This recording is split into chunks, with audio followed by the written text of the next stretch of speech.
Thank Green you. is good. Thank you. Now say I'm live. There we go. I'm live again. It's alive. It's alive.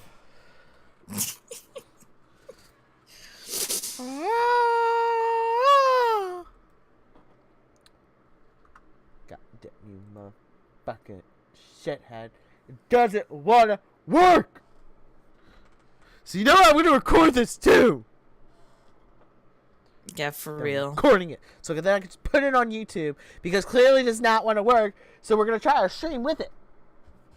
So record and stream. Oh, Alright. Yeah, it's like in the red again for no reason. jeez. So, but it's still working. It's Yeah. just saying it's in the red. Weird. Like for real. Like really weird. Yeah. Like, I don't know what's going on, so. Hold on. Recording this stream.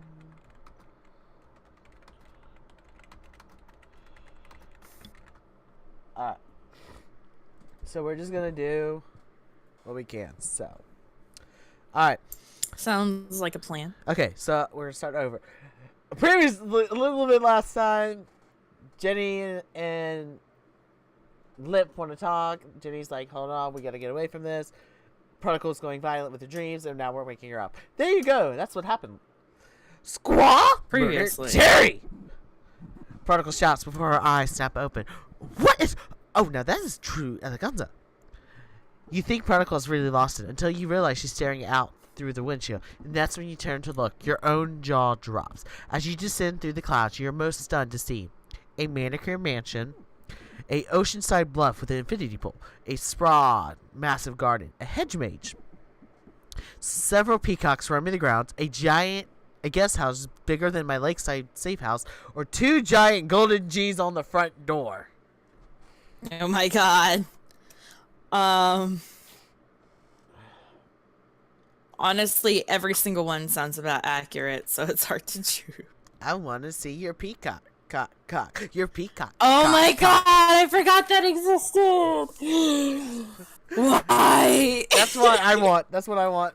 And my cat is giving me looks like, what the frack are you doing? Because this is going on YouTube.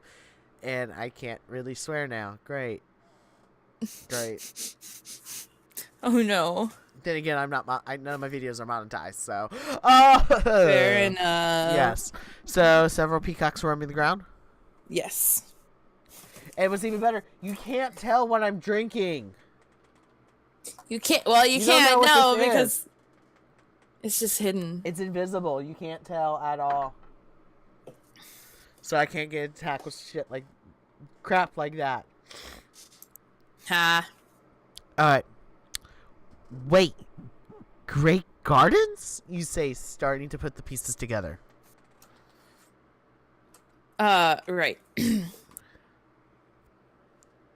Oh, okay. There Yes, she is. yeah. I was just like, who's saying what? Zach's not known to just like leave random dialogue sitting there. On my way to get you from the Meek headquarters, I knew we'd need someplace safe to go. Somewhere not connected to the DRPR, Jenny explains as she lands the hoverpod. Someplace we could make a plan off the grid, where no one would think to look for us, hosted by someone we can trust, someone who hates Victon just as much as all of us in this little hoverpod of hell. And people say, I like to ramble, particle size. Sheesh. Interrupt me again, and I will quite literally slice you in half. Jenny barks, one hand sheathed on a plasma sword. Anyways, that list of requirements generated exactly one name. GG. As you step out of the hoverpod, you see GG rolling towards you through a rose-lined path in his hot pink people mover. Then you spot two leashes attached to the handle, leading a pair of unruly peacocks in that trail behind him. Gorgeous! Never just happens my distant pleasure to welcome you to Great Gardens! GG announces, outstretching his arms so the peacocks behind him can shimmy their fair tethers. Whatever shall we do first? After this display of Ridiculia, Gigi catches your eye. You both know that there's still quite a bit of unfinished business between you. You haven't spoke to Gigi since the Hero Project, where he was an executive producer and your personal handler, pushing you to make many damaging decisions. Gigi claims to only have done so in the surface of the show, though posting he was unaware of Rexford's cable conspiracy. To prove it, Gigi later cooperated with Jenny's investigation, acting as the major source of confidential information. Still, you haven't had the chance to decide whether you truly trust or forgive Gigi yet. I'm still angry with him for what he did during the Hero Project. After what Gigi did, how on earth can Jenny think that it's okay to bring me here? At least Gigi did the right thing in the end. No matter what, I'm happy to see him. I'm sorry, I love Gigi, so I'm always happy to see Gigi. Yeah, I'm happy to see Gigi too. So you offer a smile and see Gigi relaxes immediately. Before you or Jenny can say anything, Prodigal steps out of the hover pod behind you. Goodness gracious, we have arrived! Prodigal sings shouts, taking on a bizarre 1970s style's wealthy affection. Yeah, that's not happening here. Now, my little goose glam goose, I love to tour your gorgeous grounds, but it seems I have the minor issue of this ticking, talking ring bomb to attend to. Well, my dear, we certainly can't have that now, can we? Gigi says, matching Prodigal's answer. But, my dear Ramble-Rouser, can you promise me you won't stir up any of your signature trouble in my humble home? What kind of girl do you take me for? Prodigal gasped. I am nothing if not the most curious guest. You turn to Jenny and she looks like she's ready to vomit. Witnessing this exchange, you never really thought about what it would be like if Gigi ever met Prodigal. You could almost see the two of them living in this mansion together, like some kind of twisted pair of Golden Girls. Oh my god! It's Dorothy and Blanche! I mean, right on the nose. Yes! Right on the nose.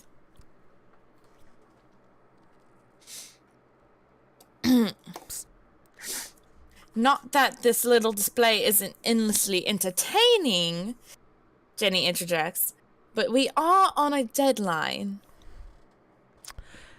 Don't mind her, Prodigal whispers, leaning towards Gigi. She lacks any and all imagination.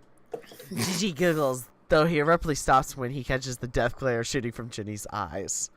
Quite right then, we mustn't dally then, Gigi says, clipping the peacock's leashes so they can roam free once again. Off we go! 10 minutes later. With Prodigal dropped in the guest house across the high grounds to debomb herself, Gigi insisted that you and Jenny settle in the grand parlor for high tea. All you really want to do is shower and catch up on some much-needed sleep, but you got too much to discuss with Jenny first, especially since Prodigal is momentarily out of the picture. I don't like leaving that nutbag alone, Jenny grumbles as she sits down in a plush golden chair. Ah, shite. Sorry. You're right. But not. I put Prodigal in the guest house for a reason, Gigi explains around an ornate tea set. It is in the secure lockdown mode, so I know immediately if she tries anything fishy. And what if... Oh, that's you, actually. Sorry. It's both of us, let's be real. And what if she blows herself up, you ask, sinking into a blissfully soft sofa? Well, I suppose I've been meaning to update the guest house, Gigi starts. So, see, it's a win-win, Jenny says, reaching for a teacup. Done! As Gigi breaks into another bout of giggles, you take a moment to survey the room. It's more cluttered than you expect a mansion like this to be, but your eye catches on a portrait hanging in the center wall. It's of two elderly women, one of them wearing some kind of blue headscarf. You must forgive the state of Great Gardens, Gigi says. I sent all the stuff home when I got Ginny's secure message. I didn't want to take any chances since the bounty on your head might prove to be rather enticing for some of the downstairs dweller. I was raised here in this house and inherited the family estate when my parents passed. He continues as he pours tea for everyone. They were a horribly wretched couple, so I've refurbished and renamed the entire place to give it a fresh start. I'm afraid that's where Gay Gardens comes from. My name after my childhood idols, the Beals. After I spruced up the place, I was terribly bored, so I went to 3D producing as a hobby. It turns out I had quite the knack for it, so it ended up being my escape for all the dreariness of all the wealth, and that's where the name GG comes from. I'm afraid I haven't told anyone my real name in ages. I don't suppose I ever will. As you shift on the sofa as GG rambles, he seems pretty nervous to be around you, which makes sense since you still don't know how you feel about GG. Jenny obviously trusts him, which is another thing you need to talk to her about in private. I'm sorry, I need to talk to Jenny alone. Thank you, GG. Thank you so much for all this, GG. I wish we had more time to talk, but Jenny and I need a plan and let you know it's the safer it is for you. GG, can you get us some snacks? I'm starving. Wow. I say the middle one because we try to be nice. Yeah. We're nothing if not polite. Precious puppy, I'll be out of here in a flash. I know you two require a recap at the moment, Gigi says, but I'm afraid I have some selfish intentions inviting you here. What I really need to do is say my piece while I have the chance. I sat Dragon out. Oh, Lord knows how I could, Gigi says, already catching himself. There's no denying I was indeed manipulating you to join the populars on the Hero Project. I was only doing so because I believe it was the best for you, and my job is to steer you towards winning the show, and I'm sorry, I won't be apologizing for that. But you must believe me when I say I had no idea of Rexford's true intentions. As a meek secret apostle, I suppose I should have given my access level of access, but I didn't. And you need to understand that had I known, I would have put a stop to it, Gigi says. I know it's easy for me to say now, but I hope proving to you by risking my life and hope to protect you today. Gigi blinks back tears, gripping the handlebars of his People movie. You sigh knowing that this is the time for you to settle for things with Gigi once and for all. I believe him and I forgive him. I don't believe he's innocent, but after doing this for me today, I forgive him. I believe his story, but he is still responsible for his actions, knowing that I can't trust him now. I don't believe Gigi's story, but I don't forgive him for what he did, and I certainly don't trust him now. We love Gigi! We love Gigi. We love Gigi. I believe him and I forgive him. Believe and forgive. You tell Gigi exactly this, and you think he might explode from joy. By judging the smile that stretches across his face, then that's all there is to say on this matter, Gigi manages, except I shall continue to help you in any way possible, now and forevermore. Aww. Right then, I've taken enough of your time, Gigi says, rolling to the door. Off to check on Prodigal I go. Once Gigi exits, you turn to talk to Jenny, but she starts speaking before you can. I already know what questions you're going to ask, so here are the short answers, she says. I was able to find you through a secret DRPR meat-chip tracker app, one that only I have access as your case agent. You're about to protest it to the secret tracker, but Jenny doesn't give you the chance. I had it installed a while back when it became standard protocol, but I haven't had to turn it on. Don't worry, once I got your location, I deactivated the tracker and told the DRPR you have gone AWOL. Jenny explains, though that didn't do much good given the racket you made with that fight at the Meek headquarters. Anyways, Jenny continues, I was checking on Grandma Apple before coming to find you. Otherwise, I'd have been there much sooner. Did you install a secret tracker on her meat chip too? Yeah, who just sent me a Snapchat? Yes, too, on the edge and your voice unhidden. Yes, Jenny says, ignoring your tone. But I deactivated hers as well. She's safe with the Officer Sanders. He actually came up with a pretty genius safe house down by the docks. I should have known it any more for now, you kind of, in case I fall into the wrong hands somehow. I wasn't going to tell you any more than that, Jenny shoots back. I'm sorry, do we have a problem here? Is there something you find offensive about me keeping you safe, checking on your grandmother, and risking my entire life to save your behind once again? No, thank you, Master Jenny. I'm sorry, Jenny. May I have another, Jenny?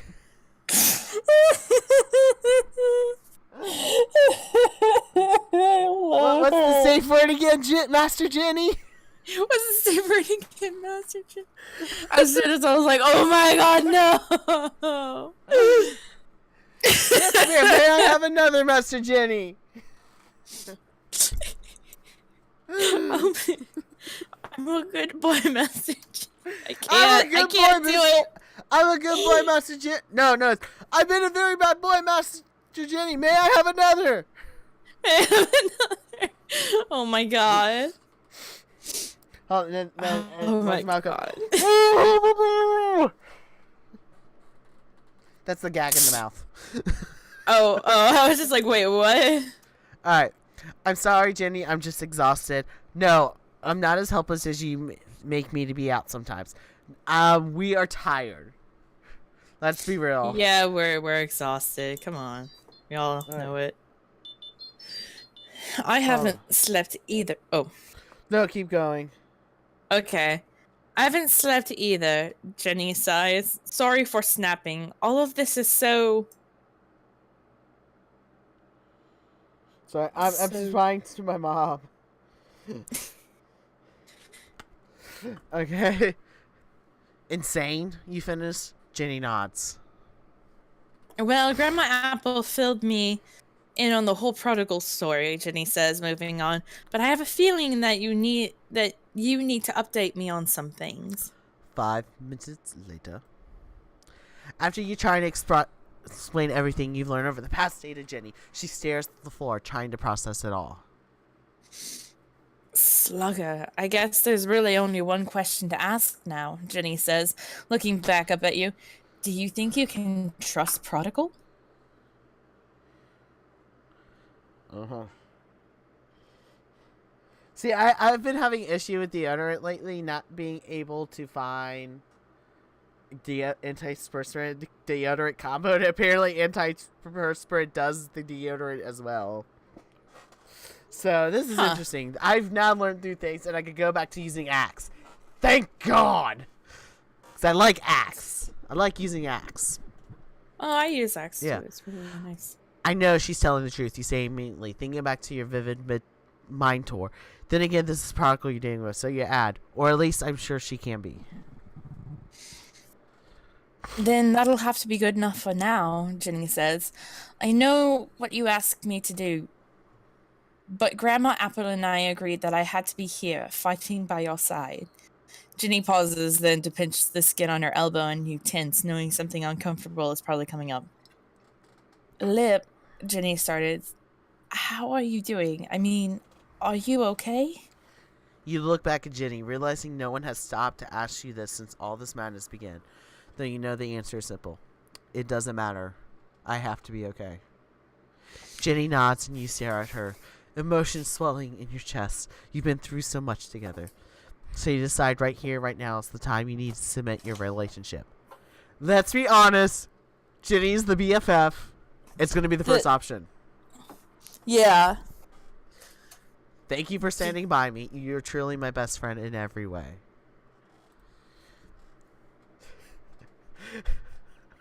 Yep. Well, duh, Jenny says, knocking you on the shoulder. Now, can we stop it with all this sentimental madness? What did my mom just send me? Oh, she sent me a gif of Ryan Reynolds nodding his head. Oh my god. Beautiful. No, there was one day my mom and I just constantly kept sending each other RuPaul Drag Race gifts as responses to each other. Yeah. Then there was one day when the feature came out on the iPhone, I sent a text to my girlfriend of somebody photoshopped Nicolas Cage's face onto the sun from Teletubbies, going, "Good morning, sunshine." Oh my god. She's like, that's the most terrifying thing to wake up to. Yep. All right. Can't disagree there. You smile at Jenny and nod because you wouldn't want her any other way. Now, can we have our boyfriend back? Can we have our boyfriend back? Can we have our boyfriend back, please? You've said your piece, Jenny starts, but now you have to know this. I'm coming with you to find Miss Artillery. Jenny. No, Jenny interrupts. That is my choice to make, not yours. yours. I still have the right to see Victor taken down, and it's my job to see justice served for your parents. Civil disobedience demands that when the law is unjust, it's American to stand against it. Besides, I helped start this war, and I'm going to help end it. Yeah, let's be real. Ginny did start this war. It's all Ginny's fault. Yep. It's all Ginny's fault, people. I mean, Ginny's basically like Mama Ginny. Listen to Mama Ginny. Mama, I just killed a man. God damn it! Christian Channel! Damn it, Lip. Christian Channel! The Buddha screams intensely. Oh my god. That nerd Lip! Oh my fucking god. and there goes demonetization as well. Yep. If I ever get monetized to that point, it's all your fault that I lose monetization, and I went back to the red via Government. Via Government. As I swear in German. Right. Yeah, right. But I'm still recording, so it doesn't matter. A bit. Oh. Well, there you go. You may as you have thought blah blah blah blah blah blah blah blah blah blah.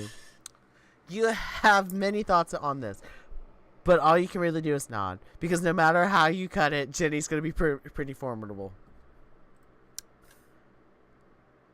I mean, yeah.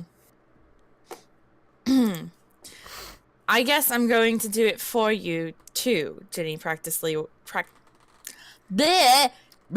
guess I'm going to do it for you too, Jenny practically whispers. Compliments aren't exactly her strong suit. Not to mention that someone has to keep an eye on that crazy woman you've teamed up with. Just so you know, she's going to jail the minute this is finished.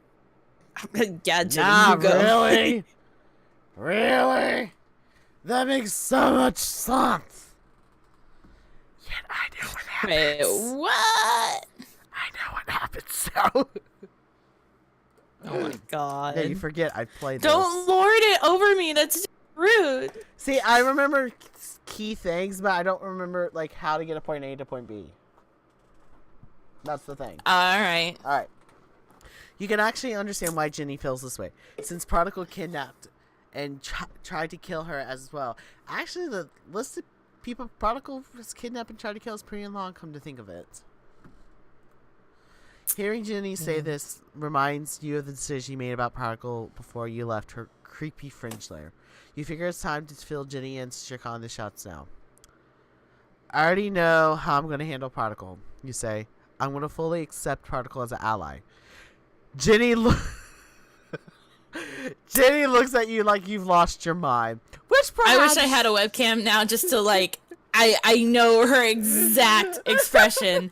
I 100% know her exact, like, face in this situation, and I could copy it perfectly, but no webcam. We need to get you a webcam, so me and you just sit here and just watch the others' reactions to everything. Yes! We need to do this. We do. Yeah. Hopefully, fingers crossed after Christmas season. I'm looking for seasonal jobs too to kind of raise some money for streaming stuff and cosplay stuff. So that'll be cool. I'm still waiting for the Etsy shop where I need to order a hoodie from opens up. Yeah. Yeah, because I kind of need to start doing my hipster Hawk cosplay. And I'm determined to be dressed up as Hawk. Garrett Hawk when I meet Amber Benson in February. I am determined. I mean, hey. It's like everyone's gonna be like, Buffy. I'm like, I'm Dragon Age. Oh my god. There you go. Yeah. I have the Inquisition tattoo, so. I mean, hey. But I'm curious about something. Does the eye in the tattoo get covered up? Let's see. It doesn't look like it. Oh, yeah, the eye on my tattoo is not green screen compatible. Holy crap. Huh. That's impressive. Yeah, this mysterious junk is. Alright. Still, you've made up your mind about this, and Jenny has to start accepting some of your decision, whether she likes it or not. You don't have to worry too much, Miss You, Particle says, slowly entering the room. Particle's shoulder is wrapped in a fresh bandage, which means she must have successfully removed the wing bomb. You wonder how she managed to get it out of Gigi's secure guest house lockdown. But then you remember that this is Particle you're dealing with. You doubt a maximum security prison could truly hold her, let alone whatever home system Gigi has in place. Particle settles into one of the fancier couches and crosses her legs, staring at you and Jenny as she finishes on. Because I'll be dead within the span of a month anyways. What? You stare at Particle, having no idea how to react to this news. I'm afraid I've been keeping one last secret from you, Particle continues. It appears that pushing my infinity power so hard and so quickly on the death wave did a considerable amount of damage. The hierologist, I couldn't quite figure out what was the chicken or the egg of it all, but the conclusions were the same. Some irredeemable combination of infinity strain and nuclear exposure has given me an aggressive and irreversible form of infinity cancer. Particle pauses to let that information sink in before moving on. The experts have always warned against overusing infinity powers before one's body was truly ready, and it would seem that they were correct. In fact, I probably should have died months ago. Fighting this current war is the only thing keeping my powers in order. In fact, it's probably the only thing that's keeping me alive at this point. So I'm afraid this is my last grandstand. Particle finishes, so you don't have to worry about what to do with me, because once this war is over, so am I. Oh, jeez. Yeah, see what I said? Oh, jeez. I didn't realize it was going to be this soon. You listen to Particle, and your mind immediately flashes to the trouble she's been having with her powers. How pale and exhausted she has seemed, and it feels like the final puzzle piece is falling into place. You suppose this could be another elaborate Particle lie to save her own skin once again. Excuse me. But you see her symptoms firsthand, since all along that something was wrong with her. Suddenly it became clear why Particle went to such lengths to recruit you. She probably could not pull this mission off her own, not compromised like this. And she does happen to go down before she can finish this last crusade. You're pretty much the only other person on the planet with more incentive to find Miss Artilery and take down President Victon. It appears that Particle is right about at least one thing. You do seem to be connected in some unavoidable way, destined to intersect from the sins of your parents. I just want to see my mother before it's too late, Particle offers, actual tears forming in her eyes. I have some questions I need to answer before I died. You turn to Jenny and find her visibly unmoved by Particle's revelation. It's understandable why there would be no love lost between these two, but how do you feel about Particle's impending death? It strikes a personal chord, giving the warnings and struggles I have with my own powers. Particle and I are both strange orphans who want to reunite with their parents before it's too late. She brought this on herself, and it's what she deserves. All I care about is how her sickness will affect the mission. Surprisingly upset. It may be crazy all she's put me through, but I don't want Particle to die. The second one is me. Our characters are orphans who want to be with our parents one last time. I get that. Yeah. Alright. Whatever happens, you still have a better chance of finding Miss Artillery with me than without me, Particle says, seeing Jenny's hesitation. Even at my weakness, my powers would be invaluable in navigation, the blessed vessel, and locating my mother darling's whereabouts within. Unfortunately, Lady Batshit here has a point, Jenny says. Besides, she'd probably find a way to follow us anyway, cockroach that she is. Oh, Jenny, don't you know that I'm rubber and you're glue? Particle sings, whatever you say, bounces on me, explodes onto you. That sounds like a Junkrat line, to be honest. Oh my god, it does. Oh, by the way, so you know how I have a love and passion for Jinx Monsoon? Uh-huh. Okay, so she was doing 8-bit gaming with Nick Sohoya, and they were playing Overwatch. Apparently, right. Jinx wants to voice a character in Overwatch. Oh my god, that would be amazing. And the hashtag was make Jinx Junkertown Queen. Yes! I need yes, that! please! I need that. I have been like just hoping for the day that Junkertown Queen is able to fucking um Up here.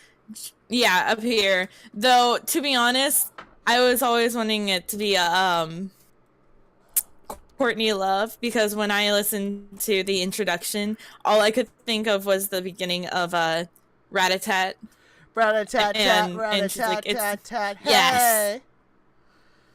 I'm like, I'd be into her, Courtney Love being. But I can see Jinx too. Yes, I mean, honestly. Hold on, so people can understand this. I gotta find Jinx Monsoon talking, so you can see why a lot of people want it. Videos, because Shy can't hear it, so you guys will. No, we're not doing Sleeping with Crawford. I gotta find it. Yes, I know Jinx is non-binary.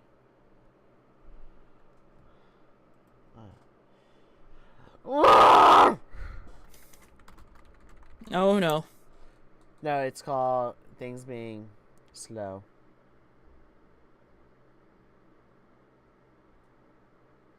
Here, I found it. I found the actual video too. Oh, cool. Ow. So it's even better. You do not. I do, yeah. Oh my god. You've had a tragic Warner Brothers is not going to come looking for you. Sorry to be the one to tell you. You also stepped on my joke. You pulled your leg out. I was going to be like, yeah, oh, look, I heard so that funny. joke coming a mile away. It's so funny. She lost her legs. That's why I'm hiding. I mean, why do you have them up on my couch, by the way? they're heels. They're high heels. There's absolute reason, because also she is the first non-binary voice actress on Steven Universe, too. Oh, who is she? Jinx Monsoon. Oh. Yeah. Okay. I'm sending you the video, by the way, so you can watch it later. Okay, cool. Because this is like a huge deal. Like, I want Jinx to voice in it, because I want a drag queen voice actress, because we need it more and more. And I think Jinx Monsoon is the perfect choice for it. Fair enough. Yeah. Like, it makes me so happy, and I need it. I need it. I want her. I have a mighty need. I have a mighty need. Like, we know there's the Queen of Junkertown, but I don't think there is a picture. Oh my god, the Queen of Junkertown would be, like, beautiful as Jinx as the voice actress. There is an actual picture. I'm looking at her. Because, oh my god, that would be, like, the awesomest offensive character ever. But then I would get in so much trouble. Because I would just only main her so I could just hit the voice lines and spam it as Jinx Monsoon. Oh my god. I mean, but I want it. I want it so bad. I need Jinx Monsoon as the Queen of Junkertown. I need it so bad. I have a mighty need. I have the mighty need. Because, I mean, it would be great. Yeah. So, yeah! Yeah. Yeah, because she doesn't have to have an Australian accent. So, okay. Back to this. Rubber roaches aside, you interrupt. Particle is coming with us. As bizarre as it may seem, Particle is one of us now, and we always look after our own. Despite what she's done, she deserves to fight this last battle. I think we were always meant to fight this battle together. We will find Miss Artilery faster with her powers and knowledge at our disposal. Impaired or not, Particle just became even more expendable soldier in this war.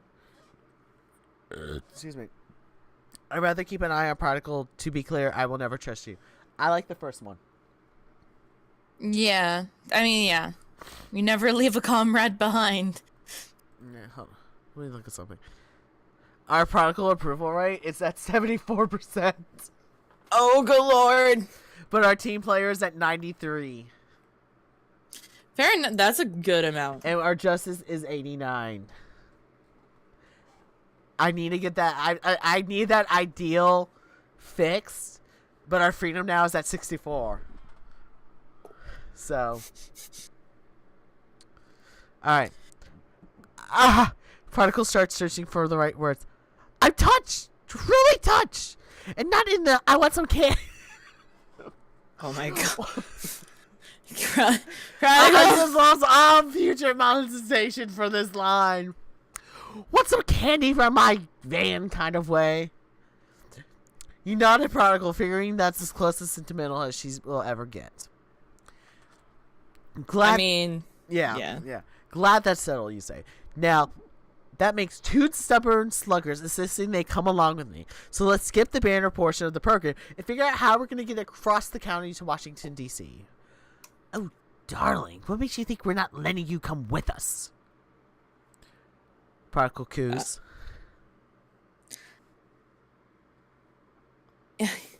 Imply. I think that's supposed to be simply. But I mean, I can go with imply too. Zach, you missed something. Like, seriously, man. Raises a hand. Zach? Zach! Simply that we're a pair again, and I will lacerate you both, Jenny fumes. I've already got an idea about how to get there, but I'm rethinking its safety after Looney's little speech. Haven't we established that safety is a primarily concern for me, Mother Hen? Ah, Mother Hen! Oh my god. As if I give 2 squats about your safety, Jenny sighs. I meant ours. The fastest way to DC is obviously to teleport, but the potential radiation damage on that kind of distance could be... We're doing it, you say. Jenny's about to argue, but you point at your meat chip. We don't have time for anything else, so it's a risk we're going to have to take. Agreed, Prodigal says. Besides, I'm already radiationally challenged, so what's a few more nukes to add to the pile? Oh my god. Then it's settled. Now, where do we find a teleporter with that kind of long-distance capability? I believe I can help with that! We gotta admit, my GG voice is fantastic. It is. GG says, rolling back into the room with the golden tray of ambrosia on his lap. You gallivanting greyhound, Prodigal shouts. Tell me you have a teleporter stashed somewhere in this marvelous mansion. No. All it seems to have a broken guest house home security. GG sighs, placing the tray next to the tea. But I do know where one facility might, with a teleporter powerful enough to make it a kind trip all across Millennium City. As GG says this, an uncharacteristic, serious look passes over his face, and a stone dread of stomach drops in your mouth. Please don't tell me it's in the Hero Project compound. You cringe, thinking that place would be right under the nose of the AP. Oh, good heavens, no! GG laughs. The Hero Project could have acquired something that illegal with all the government contracts, but our transportation department did some research into the existing MC teleporters, just in case we had to make an emergency exception for an infra-order mission. It turns out that the only functioning teleporter was in the one place the Hero Project was certainly not welcome. Hearing this, a look of recognition passes over Jenny and Prodigal's face. Then one awkward tension as they turn to you. What? Where is it? The Millennium Tower, Gigi says cautiously. The headquarters of the Millennium Group. Suddenly you understand everyone's caution, not just because of your history with the Millennium Group and their former leader, your former idol, Rebellion, but because it's where you met Black Magic, who hasn't been seen since his shameful exit from the Hero Project. Not to mention the Millennium Group also has a team that's extended an invitation to Lucky, should he ever wake up from his coma. Don't remind us! You just had to rub it in, huh? I had to, yeah. The teleporter is supposed to be decommissioned, GG continues, seeing that you need a moment to process. But we learned that the California government keeps it secretly operational for emergency situations. Snapping out of it, you push aside the swirling emotions in your chest and stand up. Then I guess we're paying a visit to the Millennium Tower. Alright, hold on. Ow! Okay. You wake up having showered and slept as much as you can. Trevor, what are you doing?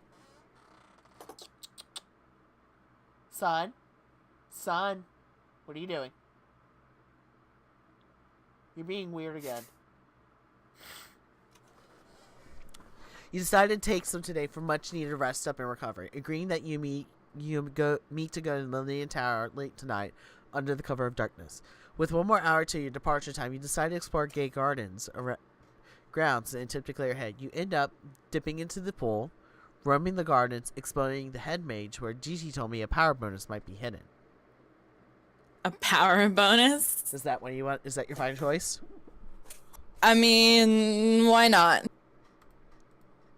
When you walk up to the hedge mage entrance, the massive doors that require you to present a badge. So you pull out your mortality badge and the doors open. This is new!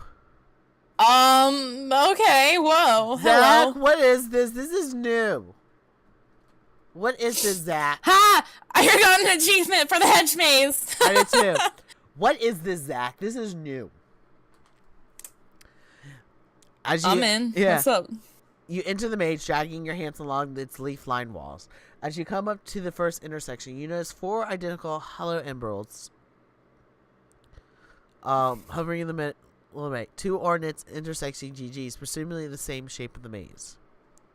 You study the GG hollow emeralds, which are labeled number 1. You figure that you must want to go through the center from your entry position, where the top left G hook hangs down. They look fucking identical. Yeah, I'm just trying to think. I'm You looking decide at them super to carefully. Map route before potentially getting lost inside. I'm posting up a message from some maze maiden. Meeship Hallelujah says, "Girl is saying you want to keep track of any changing hollow emeralds along your way, whatever that means." Thanks, Hallelujah, you said as you walk forward. Yeah. Then you decide you want to go right, gaily forward, or left. Hold on. I'm being a bit cheaty. Are you really? Maybe. A little bit.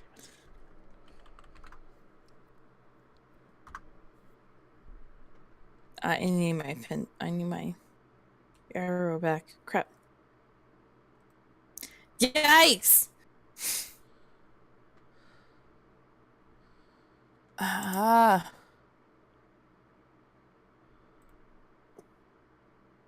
When you can't find your mouse, back where you were.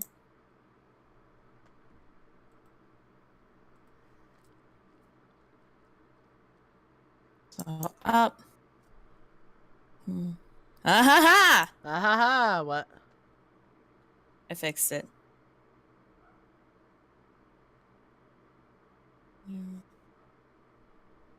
Let's see.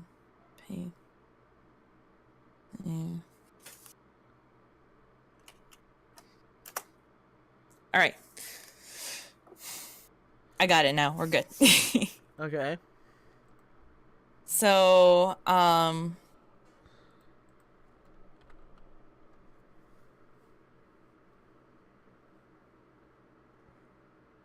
so we're trying to figure out which direction to go, and we have the little emblems. Okay.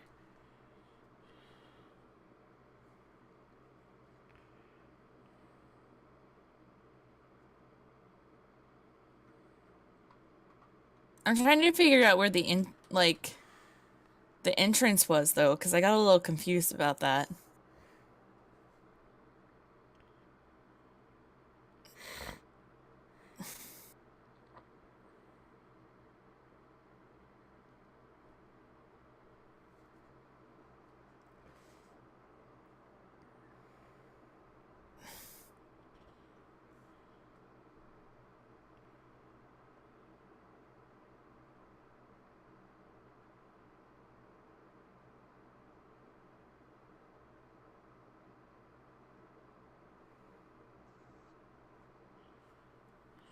I mean, probably the best idea would be either go right or left. Because, like, looking at it, there's only, like, 1 or 2 places where, like, straight is even an option, and it's, like, smack dab in the middle. So...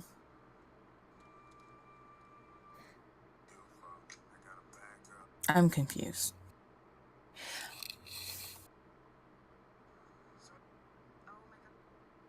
Just let me know where you want me to go.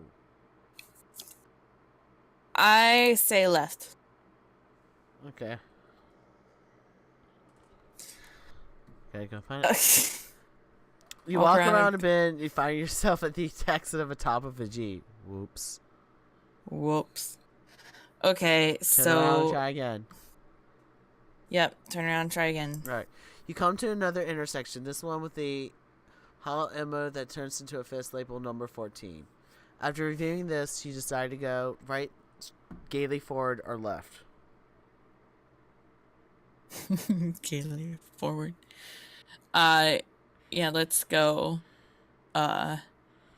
straight. I think I Gaily know forward? about where we are now. Yep. Now we're at a turkey number 2. We decide to go.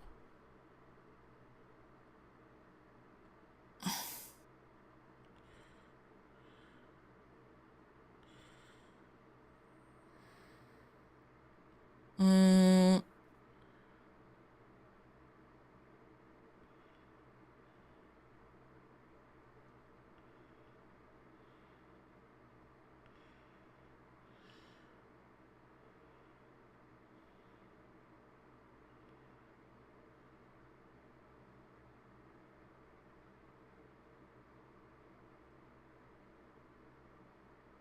Let's try right. We're at a football label number 3.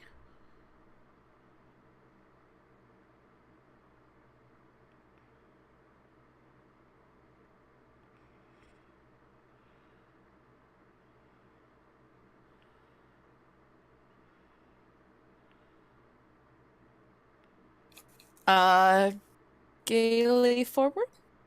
Gaily forward. A laser shake number named 11.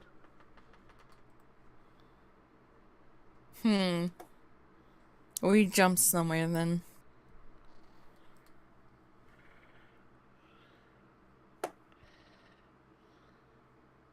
Let's try left.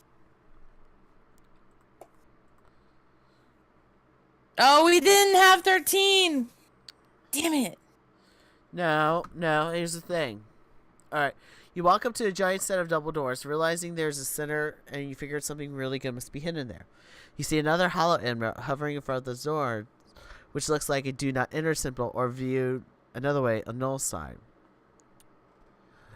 Then it dawns on you. Those emeralds must represent the hero project. Huh, you think he knows how to make an interesting game. As you approach the doors, you need a password to enter the hollow emeralds in the intersection. What is the capitalization spelling for a hollow emerald number 11?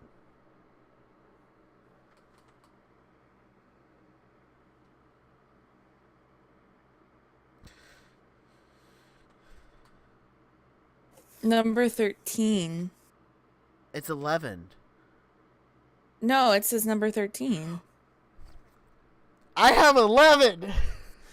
Well, I think the game decided to go, fuck you! Alright. I think it might be randomized then. It might be. Because you have the null sign, right? Yeah. Alright.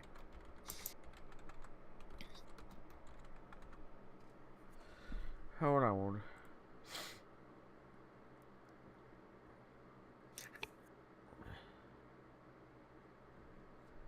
Okay, I know what mine is. I don't know what mine is. You had what number? 13. Energy bubble.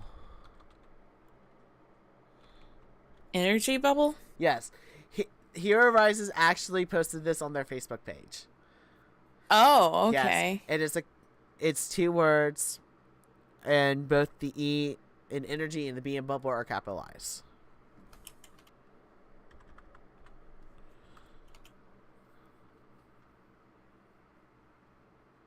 Yay! Okay. Right. Password accepted. The double doors swing open, and you find inside you find a fountain flowing with rose red liquid, surrounded by a sea of multicolored roses. Above the fountain, are we in Rose Quartz's garden? Of course we are. Why wouldn't we be? Above the fountain floats another hollow emerald for a locket, except you realize it's not a hollow emerald, it's an actual locket. You pull down the golden locket and it pops open in your hand. The moment you do, pinkish mist floats out of the locket and seeps into your chest, making you feel all warm and fuzzy. Congratulations, Captain Hammer. The Maze Maiden says, hollow appearing before you. You've unlocked Sir Gigi's signature power boost mist, which is worth 4 points of power regain. Please enjoy. As you feel the mist, you make your powers go stronger. The ground shifts gently beneath you, opening an underground slide that glides you to the mage exit. You sit on a bluff overlooking the ocean, which you figure was a pleasant and private place to call Dewey. It's time you update on your encounter with Rexford. You have Oh, that's you. Oh, yeah. I don't remember what I used. I don't know. Oh, yeah, it was like slightly nasally, wasn't it? Yeah. We have exactly 1 minute of secure talk time, Dewey says, once you have her on the me line. So speak quickly, if I can talk. You don't have any evidence to prove Rexford's infinite elite even exists, let alone that they attacked you illegally. So how do you want to proceed? Tell her and insist she writes about it without evidence. Tell her about it, but leave the decision to her. Tell her about it, but forbid her from reporting it. It would be unsafe and damaging for her to do so without any proof. Tell her and then go, yo, we don't got a lot of proof, though. So, like, forbid her, or just like... Yeah, okay. We have no proof. I mean, we don't. It's true. Excuse me. I'm both surprised and unsurprised to learn that about this hit squad, unfortunately, Shui says. I agree that reporting on this without any evidence would do more harm than good for both of us, given victims' resources. But don't ever presume to tell me what to report ever again. I was kind of worried about that. Dewey pauses for a moment, but then returns to say, still, I just did a quick and highly illegal search on the matter, and I do have some information for you. Ooh. It looks like the IRP were able to exonerate select criminals with minimal sentences served to put them on the infinite elite. Dewey explains. This top secret tracking team was built as an opportunity for these criminals to redeem themselves, much like the opportunity given to the Crush during the Hero Project. The whole thing sounds massively illegal, If President Victon is able to pull this kind of thing off, he must have other nasty. So we both need to stay on high alert. I suppose the Infinite Elite could still come after you, but they'll have a hard time finding you a long distance now that the tracker is dead. You take a second to process that thought. Sorry. Prodigal's bomb must have killed Tracker, though apparently not the Helm. You should try to decide how you feel about this, but Junie keeps chattering before you get a chance. You must also remember that the public doesn't know Miss Artilery is alive, and therefore doesn't understand the purpose of your current mission, or why you're teaming up with the Prodigal, Juhi reminds you. Once the potential risk to your mission is over, I'll make sure that everyone knows the truth. Then the public can judge you based on... Before Dewey can finish, the line goes dead. It looks like your 1 minute is up. Which is just as well, since you're not sure what you would have said to Dewey about all of this, given your current circumstance. For a moment, all you can feel is heavy, with all you've had to endure. You barely can remember why you wanted to become a hero in the first place. You're not sure what your dream really was, or dream really even means anymore. All you are sure of is that next time you speak to Dewey, you hope you'll be able to reveal everything to the public you've had to hold back. Well, 30 minutes later. Where are Louise? Huh? There we go. I'm taking a picture. I could hear it. Shh. It's okay, sweetie. There you go. Are you taking pictures of your pussy? If there was any hope at all, I've now officially lost that. I'm sorry, I couldn't help myself. Please, people, please, YouTube, if you ever monetize this, don't punish me for somebody's actions. Yeah, punish me for my actions, even though I just I sent you the don't picture. post anything to YouTube. I sent You just sent me a picture of your pussy. It's still loading.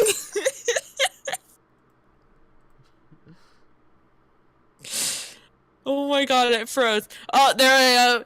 Nice pussy. Very nice. Good yeah. shot. Oh god, Twitch, please don't punish me for this. This is not my doing. Do you have NSFW up for your channel? Yeah, I do. Okay, because like mention and like actually like doing something, so it shouldn't hurt you Yeah, but still. because you still have NSFW up for, you know, cursing and shit like that. I say immediately cursing afterwards. Yeah.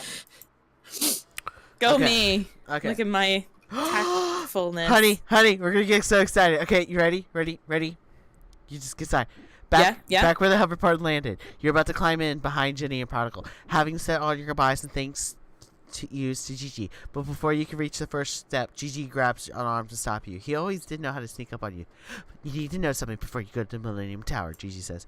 During our downtime this afternoon, I look into the current status of the Millennium Group, just in case anything important has changed with the roster, and I'm afraid something has. You stare at Gigi, imploring him to go on. He takes a deep breath and says, "It appears Lucky has woken up from his coma yesterday." Yes! Gigi says the words, and your heart does a flip backwards. Very few people know yet, of course. Gigi continues to smile, breaking against Red's face. But it seems that Lucky doesn't have any permanent damage and will make a full recovery. Lucky is just waiting until fully restored and settle in to make the news public. Settling where? Well, Lucky, I'm so excited about this. I'm sorry. It's okay. Okay. Lucky immediately accepted the standing offer extended to him by the Millennium Group. And I'm told he's already moved in. Let's go to the broom closet. Hey! As you hear this, you put the pieces together. You're going to see Lucky at the Millennium Tower. Holy Slugger. Next chapter, Cluster Slugger. I like it. Cluster Slugger. I might use it sometime. Yeah. Well, this is awkward. On your way to the Millennium Tower, you decide with Jenny and Prodigal that the best way to access the teleporter will be to break into the Millennium Museum undetected. No matter how you slice it, you all agree that exposing yourself to the group would be too big of a risk. Even though you were a reserved member for the group briefly before the Hero Project, it announced on good terms with most of its rosters. There's no telling how they might respond to you now, as America's most wanted fugitive, especially fighting alongside one of the most infamous domestic terrorists. No matter your no matter your personal feelings, you all agreed that it would be safer for Lucky if he didn't get involved. Though part of you secretly hope you get caught, so you can get a chance to at least see Lucky. Though that didn't end up mattering so much, because the moment you got through the cargo entry at the Millennium Tower, a custom electro-carbon fiber cage erected itself around you, Jenny, and Prodigal. Before you could even react, you found the entire Millennium Group assembled in front of you. Their leader, the Diva, stands out in front, her once long black hair cut into a short bob that frames her flawless caramel face. She also wears an unusually minimalist version of her standard white, gold, pink costume. It looks like she's going through some midlife crisis.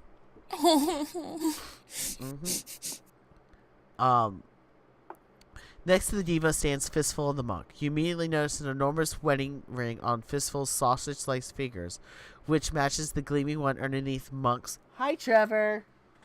Bye, Trevor. Go to pet my son and he runs away.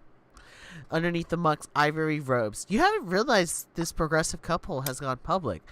It's certainly not every day that a brotastic guy like the Fistful marries a gender-neutral Zahir beauty like the Monk. Though it's wonderful for you to see queer couple with such high visibility. It is. Next to them stands Static, one of the group's newest members, and famously known as a fellow Fringe champion, whose undercover work helped shut down the Splice Circle. An operation you and the Millennium Group helped to complete together, of course. Processor and Helena stand together in the back, reportedly bonded as best friends.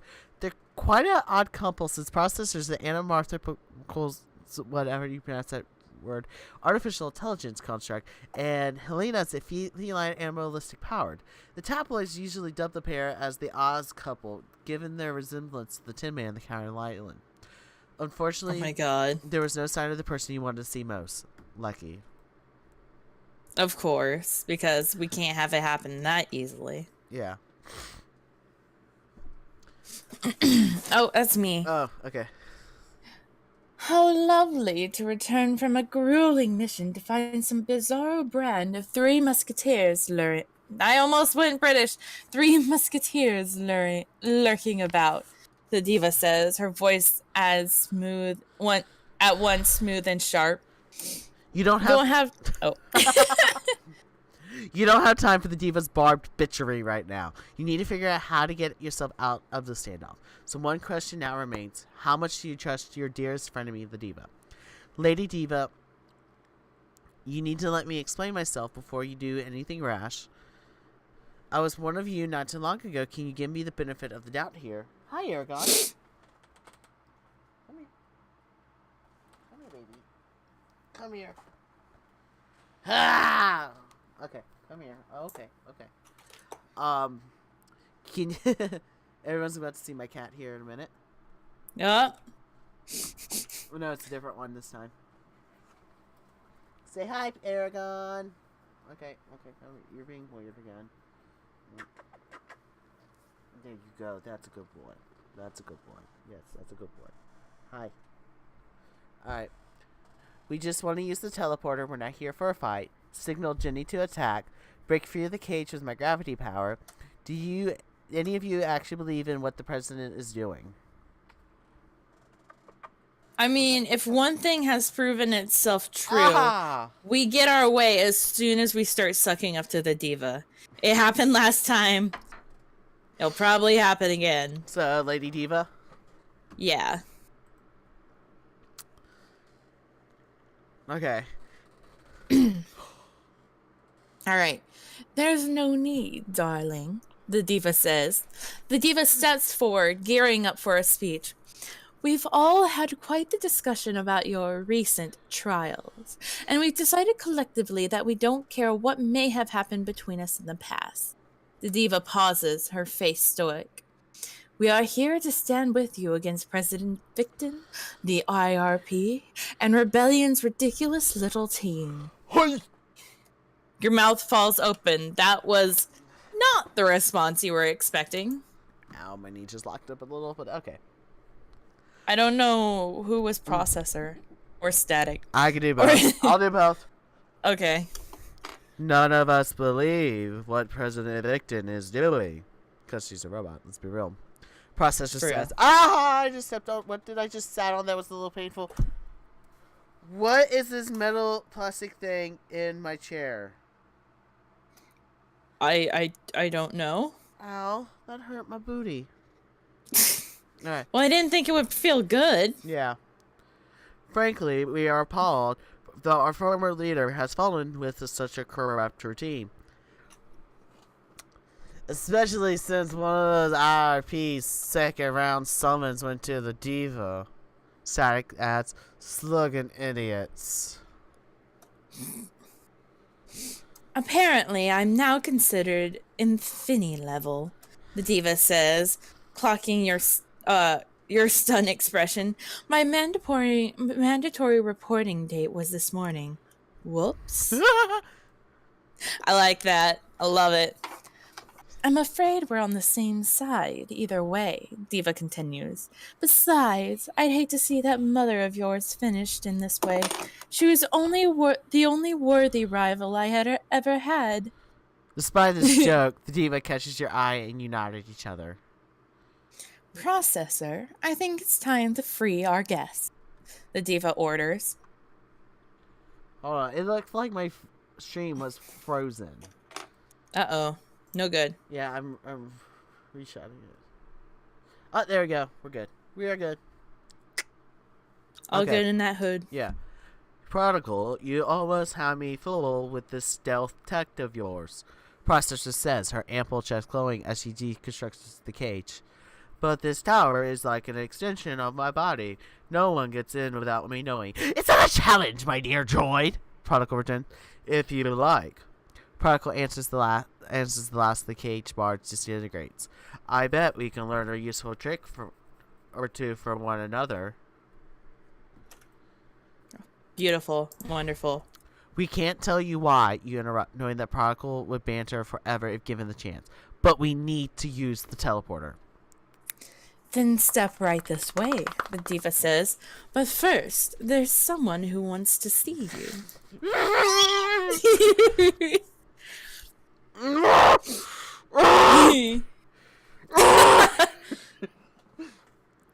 You walk into one of the private apartment suites and find Lucky waiting there, wearing his skin-tight red costume, looking as cute as ever, staring a hole through you. That's Dorian Smith, Lucky, finally awake and standing right in front of you. You feel so many emotions you might want to explode. I'm about to cry! Aww. You immediately run forward and hug Lucky, so happy to see him you burst. And Lucky hugs you back and pulls you in for a kiss that feels better than just about anything. After the hell you've endured since the Hero Project engine, you almost forget what it's like.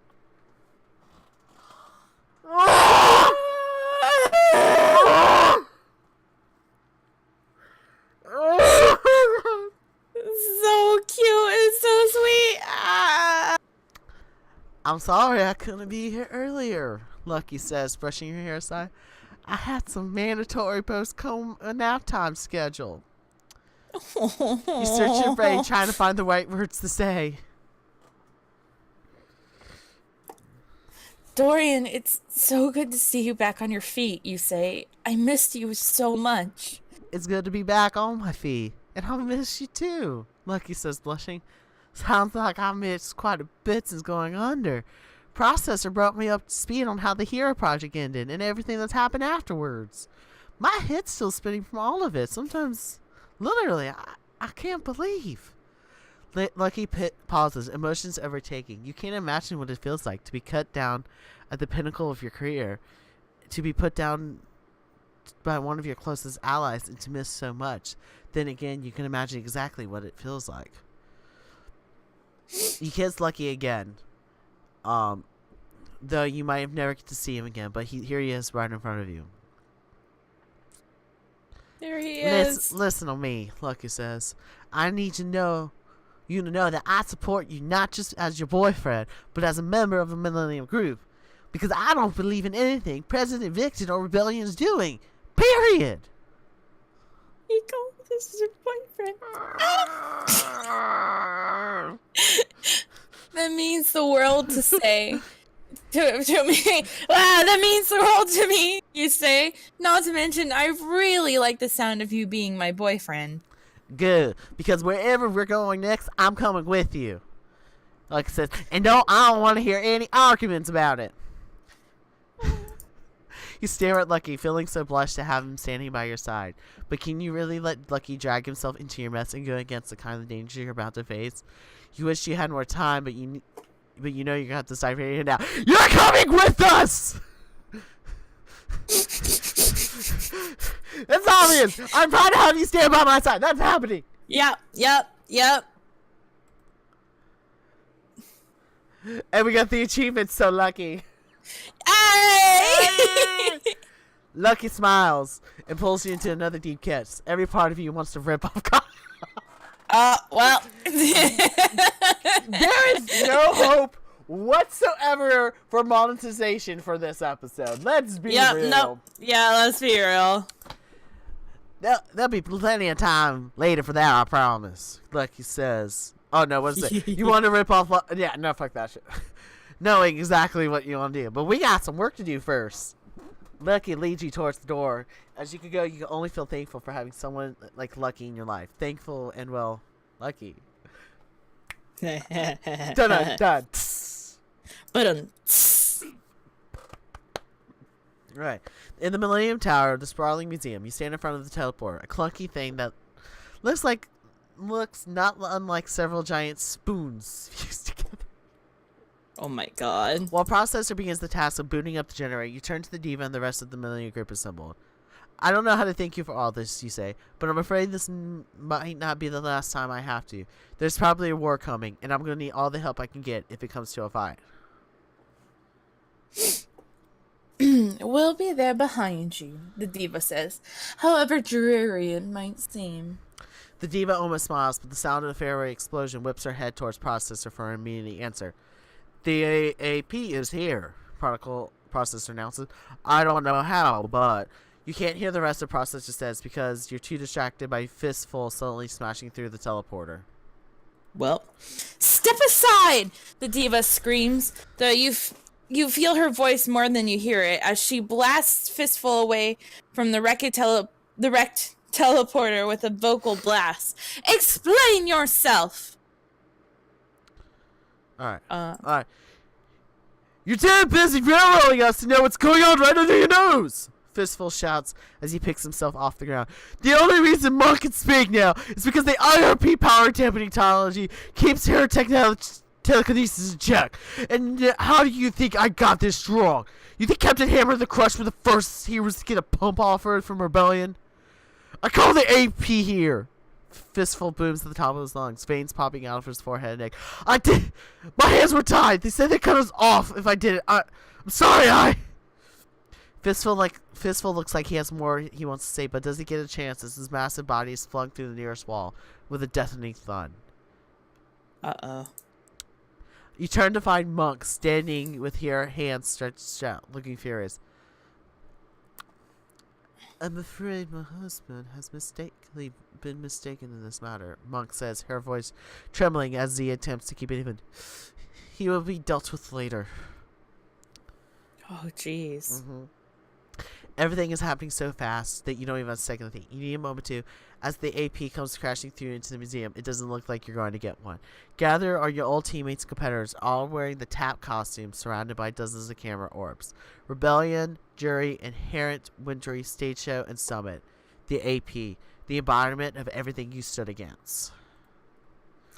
Everyone there is under arrest, Rebellion shouts from the front of the team. Surrender now, or we'll sort out the details later. Before you can blink, the Dima screams counter commands, her voice leading with pure force. The Millennial Group, take them! She shouts. Captain Hammer, get out of here! As the museum explodes, in a fury of noises and actions, you scan for an exit. Now that the teleporter is destroyed, you have to find another way to get out of here across the country. But you quickly realize that the only exit is through the raging battle between the Millennium Group and the AP, which means you're going to have to make your way through it. First is your escape plan is Helena facing Summit. Both of them are crouched in battle-ready positions, circling one another. Do you want to do Helena and I'll do Summit? Sure. She's a kitty cat. Right.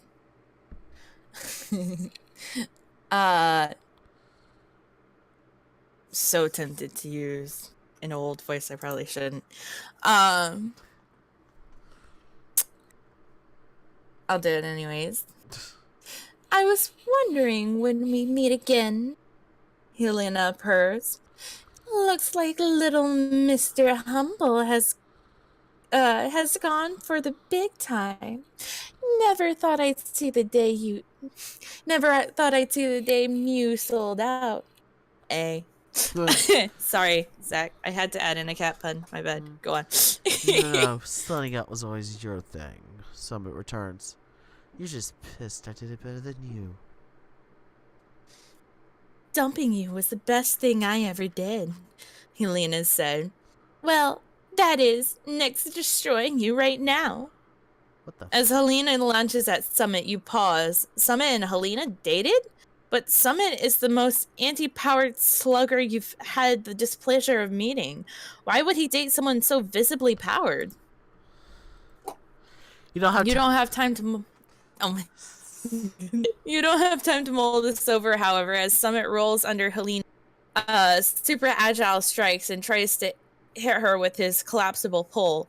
Helena flips over the swinging pole. She is extra nimble thanks to her feline animalistic powers and her super strong mega legs. She thick. Thick girl. Thick and juicy. Yes. She attack, she protect, but most importantly, she thick. But Summit is one of the fastest athletes and the fiercest fighters on the planet. So how should Helena take him down? Or how, yeah. That's... Hallelujah. Hallelujah. You faced all these suckers before, Micha Palu shouts in the air. Help those groupies take down their dancing partners by assessing their power types and exploiting their past proven weakness. Tell her to scratch like crazy, then a mega kick or mega leap. I mean, if she has, she's really good with her legs, and I say mega kick. Okay. Helena leaps back into the air and contorts her body into an impossible shape. So when she does, shoots out her legs up for a mega kick. Summit doesn't see it coming. The kick catches Summit in the chest and sends him flying across the museum, clearing your path. As you and Jenny and Particle run by, Helena runs in the opposite direction back towards Summit, winking at you as she goes, "Where's Lucky? Yeah, where's Lucky? Where's our boyfriend?" Your boyfriend! Hold on.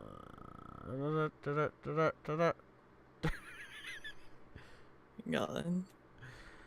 No, I'm looking at something, sorry. You're right. Because me being the ADHD person I am. Next you come across Static battling Inherit, the anti-power spokesperson you probably hate even more than Summit. From the looks of it, Static feels the same way about Inherit. He pounds away at the surface of Inherit's gold energy shields, trying to find a way to crack through it while dodging many energy shield bullets and hurtled by Inherit. Static's anti-hypnotic powers are useless against Inherit's me-powered energy shields. Ships. But Static has a full array of electric taser weapons in honor of his name. So what's his best move? Slice through the shield, send an electric shock through, or use an EMP to deactivate the chip. Let's deactivate that sucker. Yeah, let's do that. Static pulls out a circular device and pushes a button in the center, sending off an electromagnetic pulse. The pulse shorts out Inherit's meat chip, causing his shield to drop.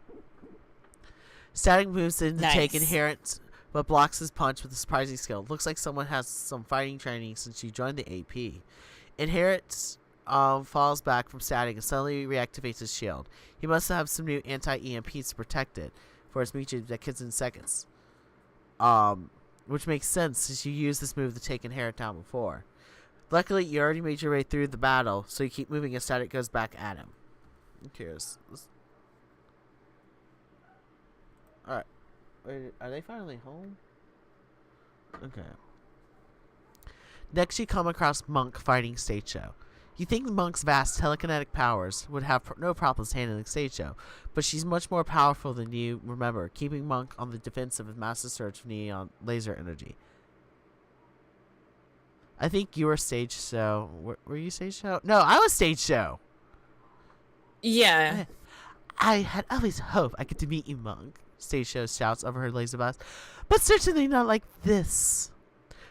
What a waste you are, Monk says, obviously still focusing on telekinetically blocking Stage Show's energy surge. This is what you choose to do with your platform as a trans woman?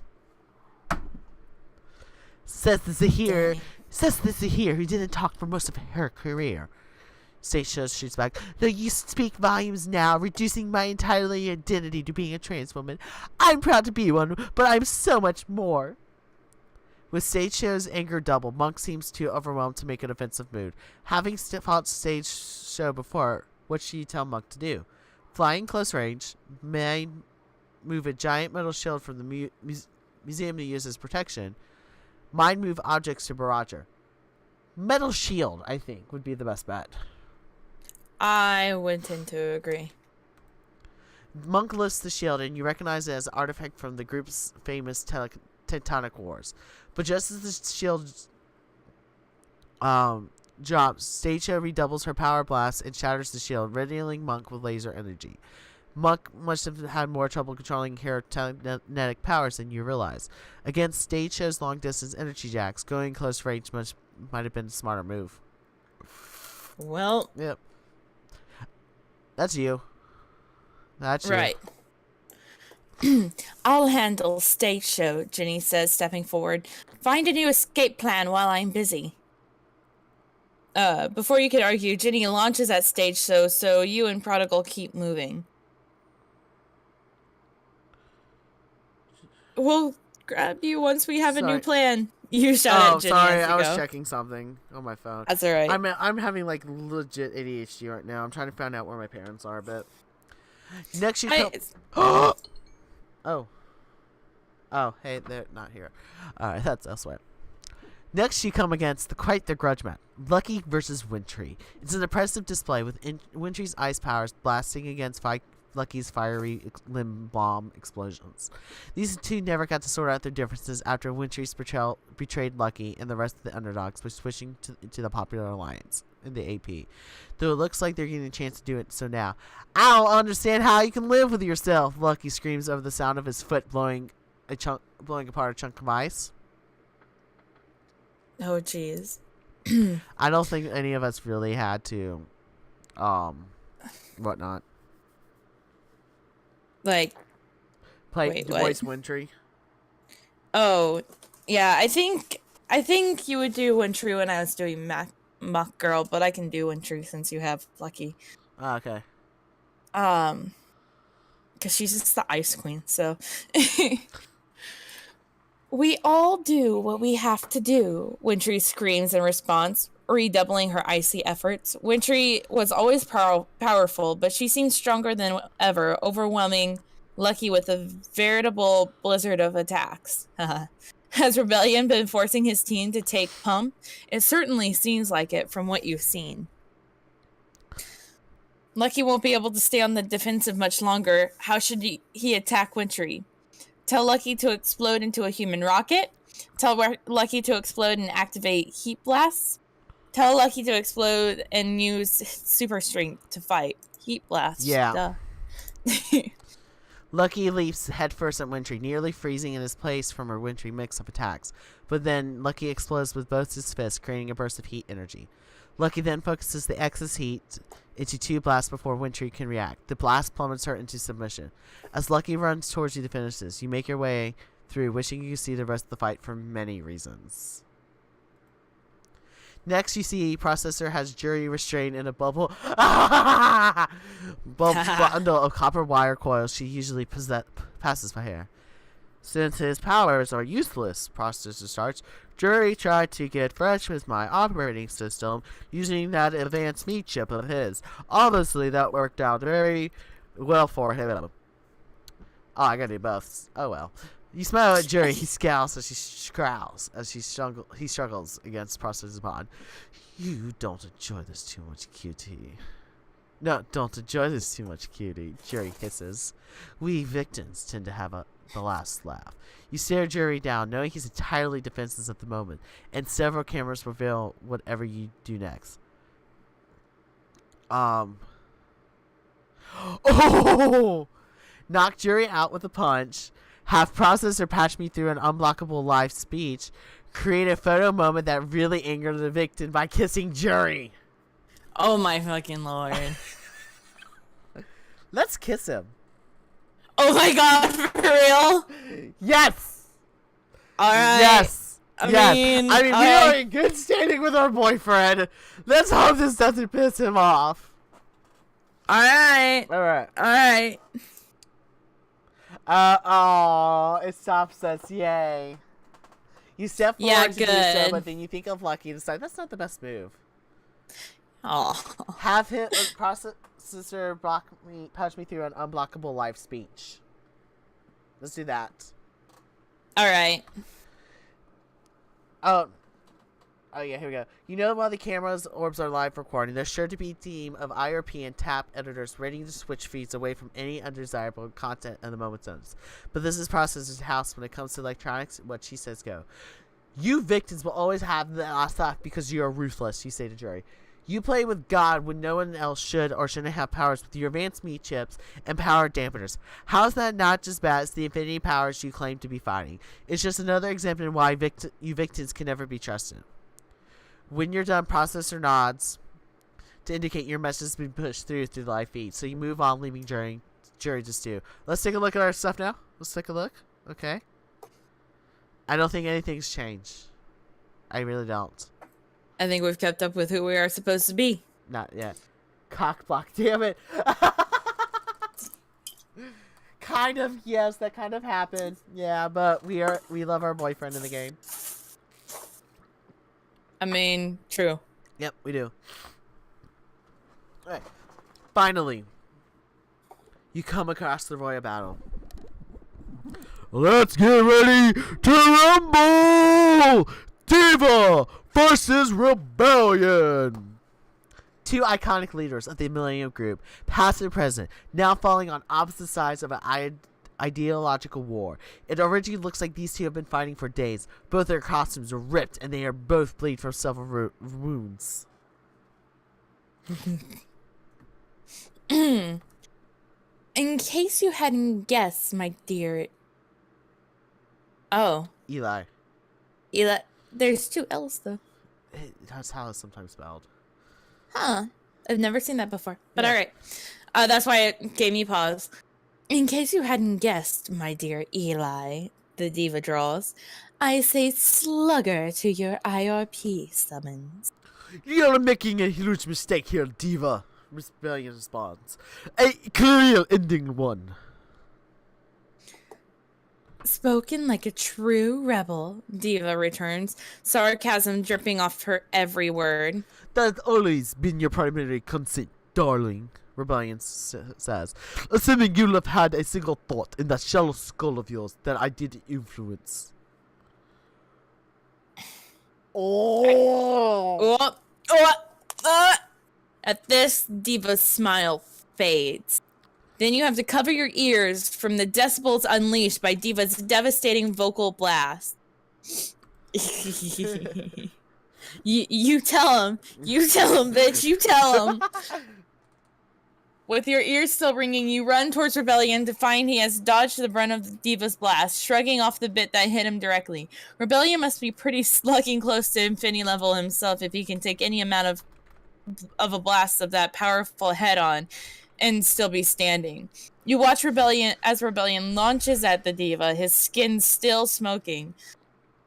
You try to warn the Diva, but Rebellion is too fast for the both of you, especially given the Diva's worn-out state. Rebellion is about to snatch the Diva by the throat and smash her through the nearest wall before either of you can even open your mouth. Without missing a beat, Rebellion then turns to you. It is clear that there is no way to avoid this showdown. But that's fine. This is a rematch you want. Let me look at our stats and everything. We are good. We are 100, and our power regain points is 4, where our damage points is 10. I'm glad we stopped to get that power boost. Like, Yup. that was... Right. Okay. Prodigal, you whisper. Yeah. Find an escape route. There's bound to be police backup somewhere nearby, so we need your firepower to get through that. I'll handle this.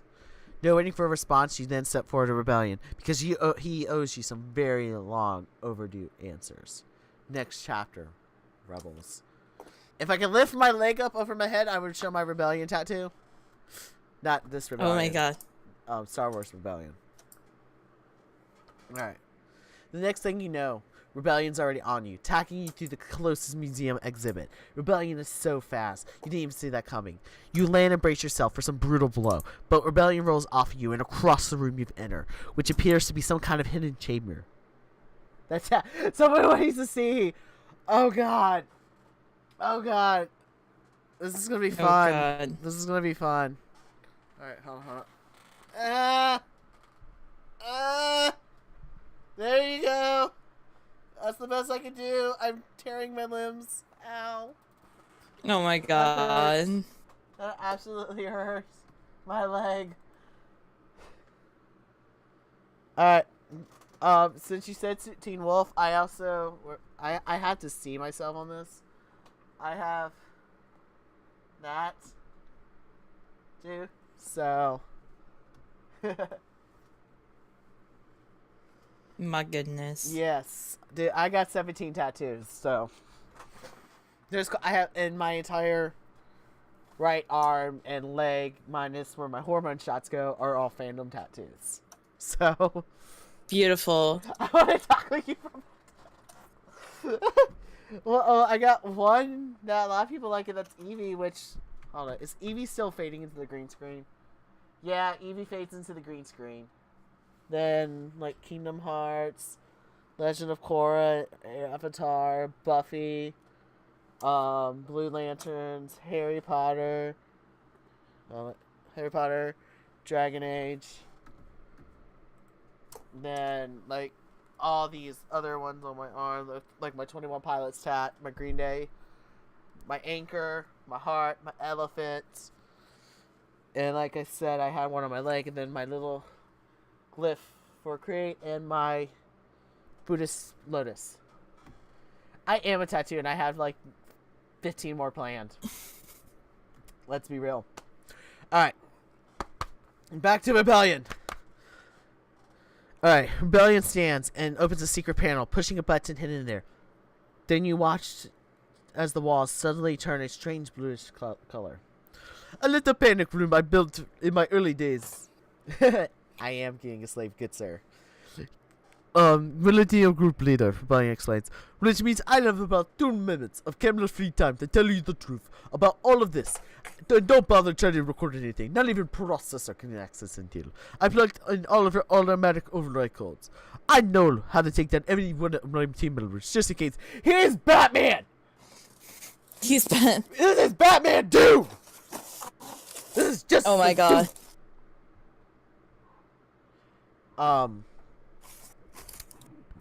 I can let you thought that comfort you, since we are truly alone in here. You stare at the Rebellion as you get back on your feet, not quite sure what to expect from this little stunt. He's right, though. You're ready to hear some answers from him. I'm telling you. Wait, are they home now?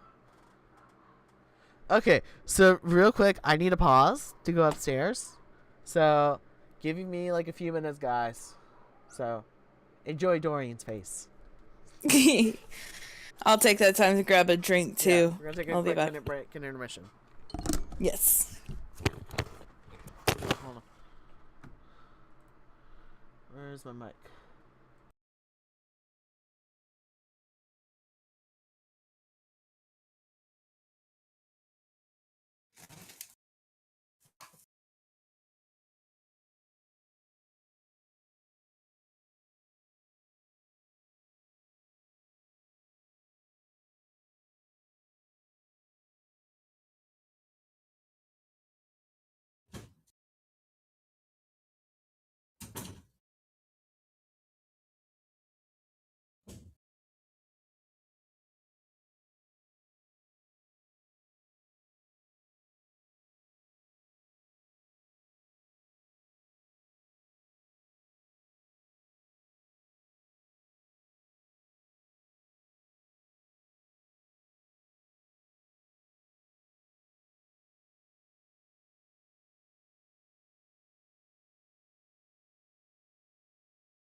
Oh, sweet Jesus, almost died there.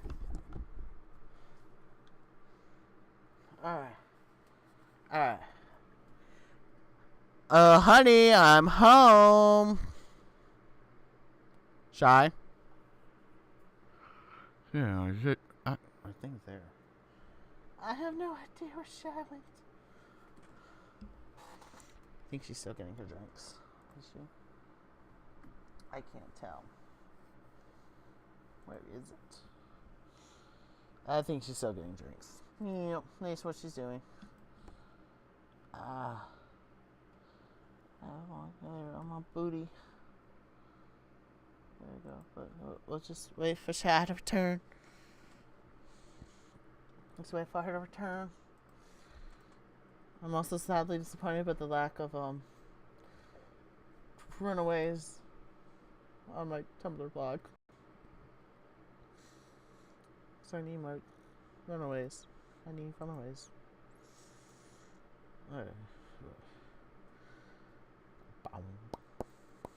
Boom. Boom.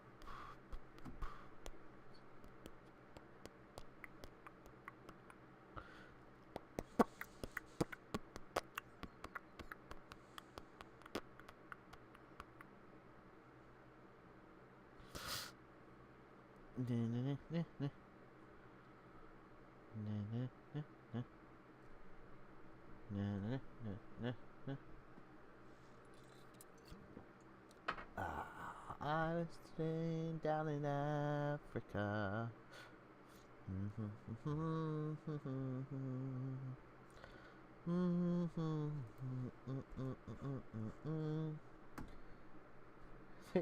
You need to write your thing for year 3. And my thing froze. I'm in. There we go. Place on I'm in green. Am I in the green? Nope. Nope. Nope. Nope. Nope. Nope. Nope.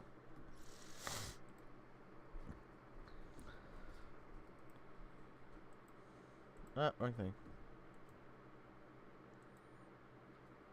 Nope.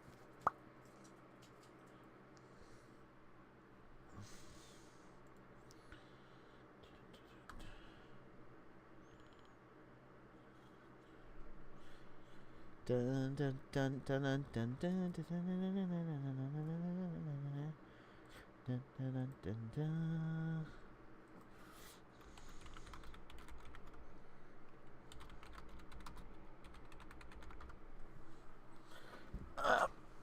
Balance myself to sit my butt out. Hey, we're back in the green. Awesomeness.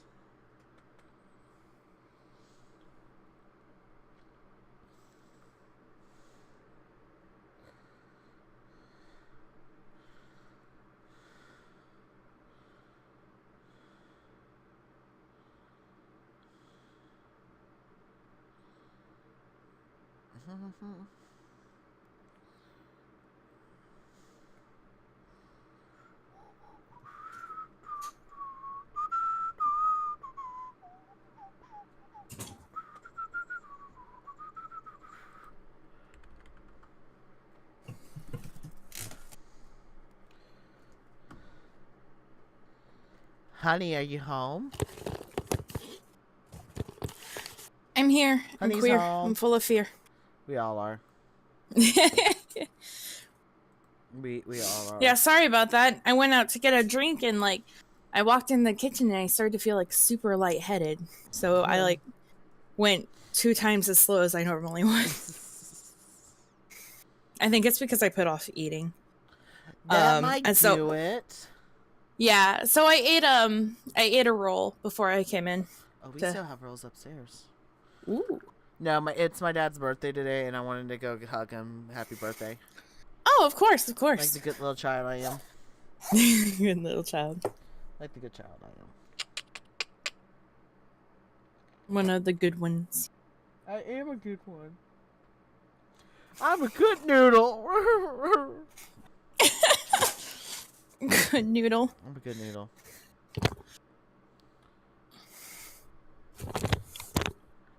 I love how my mod's like, I'm gonna be in your channel. He's not in my channel. I'm gonna fuss at him. I should go see if he's streaming still. I'm gonna go. I'm fussing at you for not doing your job. You're a bad mod. Bad mod. Bad. My headphones fell off. Sorry. Oh, my mod is like, I want to be in the chat. He's not in the chat. Oh yeah, my god. he's still streaming Overwatch. Oh my god. So I'm gonna do so. Beauty. Grace. I just messaged bad Lucio. By the way, I am 100% addicted to Pocket Camp. And I'm considering putting that in my links. my friend code in case people want to befriend me on Pocket Camp, because who wouldn't want to? Okay, so by the way, my someone in my chat's like, maybe leaving your room makes you feel weird, like a vampire walking to a church or out into the sun, etc., etc. Yeah, that's actually accurate. Yes, accurate. I mean, wow, I can't talk today. Great, good.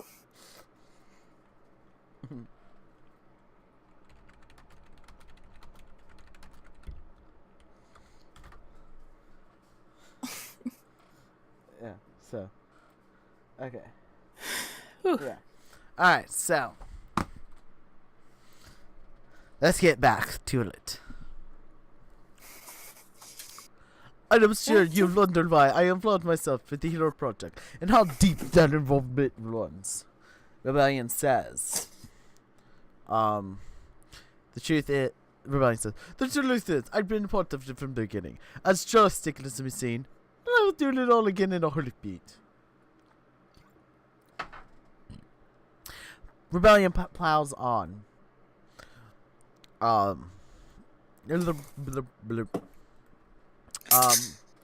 giving a moment for you to process the weight of his words. Someone get a steak. I want a steak. That sounds delicious. I am. Oh, steak. Steak. Apparently, you're a vampire now. Sorry. Don't kill me. I'm still very fun and entertaining. Please keep me alive due to the fact I'm entertaining. And I kind of need her for this. Yeah. It So. would be nice if I could, Yeah. stick around for a little bit longer. Yeah, it would have. As much as I crave death, don't worry, guys. We live in a splintered nation, one that's increasingly populated with citizens, unable to control the vast powers they burdened us with. With Rebellion says, his voice, and full of passion. I have did this for the one reason, and one reason only, to give the American the unity it needs. My mod just popped up. He's like, I'm here too. No. Nice. I'm gonna laugh. He's like, I'm just gonna shut up right now. I did this to give the nation a common enemy to fight, and to save us from the apocalyptic infinity power with bling. I think you're you're insane. You blurt out. Sorry. I lost my place again. Wow, good job. And you're a bigot, just like your old pal Constance. Don't tell me you've been a secret apostle of the Meek movement this whole time too. Constance is many things, but ultimately she's a means to an end. Rebellion responds, no, I left my Meek roots long ago. But I always believed that infinity powers are too great for the responsibility for any one person to shoulder, and that needs to be dampened. Now, I No, know. I This, don't think so. Nell, I Sorry. know this is a system. We brought ourselves may not be perfect, but you cannot argue with the results. Rebellion continues. I am a leader, Captain Hammer, and I will always strive for what I think is right. What are you, a Marvel hero? Or a Marvel villain, I mean? It's you. Oh, that's me? Oh, I thought... You think you're still the hero in all of this, don't you? You nearly shout. How could you... My legacy will be recreating a safe and unified America.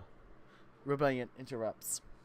I know that because the common goal we share. Which is why I'm telling you all of this, Captain Hammer. Because I know that you see the dangers that infinity powers pose to our futures. You've experienced them firsthand. So I'm asking you to do the right thing. I'm asking you to be the hero you can be and not to fight me on this. You look at Rebellion, resisting the urge to laugh. This would almost be funny if it weren't so horrifying and enraging. And you think back before you were here, all those years you had Rebellion's posters hanging on the wall. And all you can say is, you're an old idiot stuck in even older times. You think manipulating national sentiment to your will is any less dangerous than wielding infinity powers. That would be Frank Castle. No matter your intentions, how can you align yourself with outright bigots who hate everything you are? I am going to bring your slugging word crashing down around you. Frank Castle is an anti-hero, actually. He is a hero, but also a villain at the same time. Hence the term anti-hero. He does good, but in the ways that are not really hero-like. That's what Frank Castle is. He's an anti-hero. What is that? And my parents, were there another part of your never-ending collateral damage? What a complete another disappointment you turned out to be. Ooh, geez, what a savage. I mean...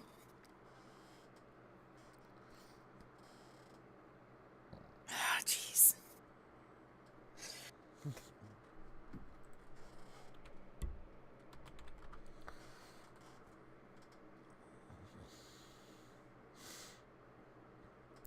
I like calling him an idiot. Yeah, I like that one. I'm like, all of these are actually not bad. Alright. Rebellion. I have a funny story to tell at the end of this. I remembered something about, okay, I'm just go ahead. I'll be quick. I'll paraphrase. Yeah. I'll try to keep it quick.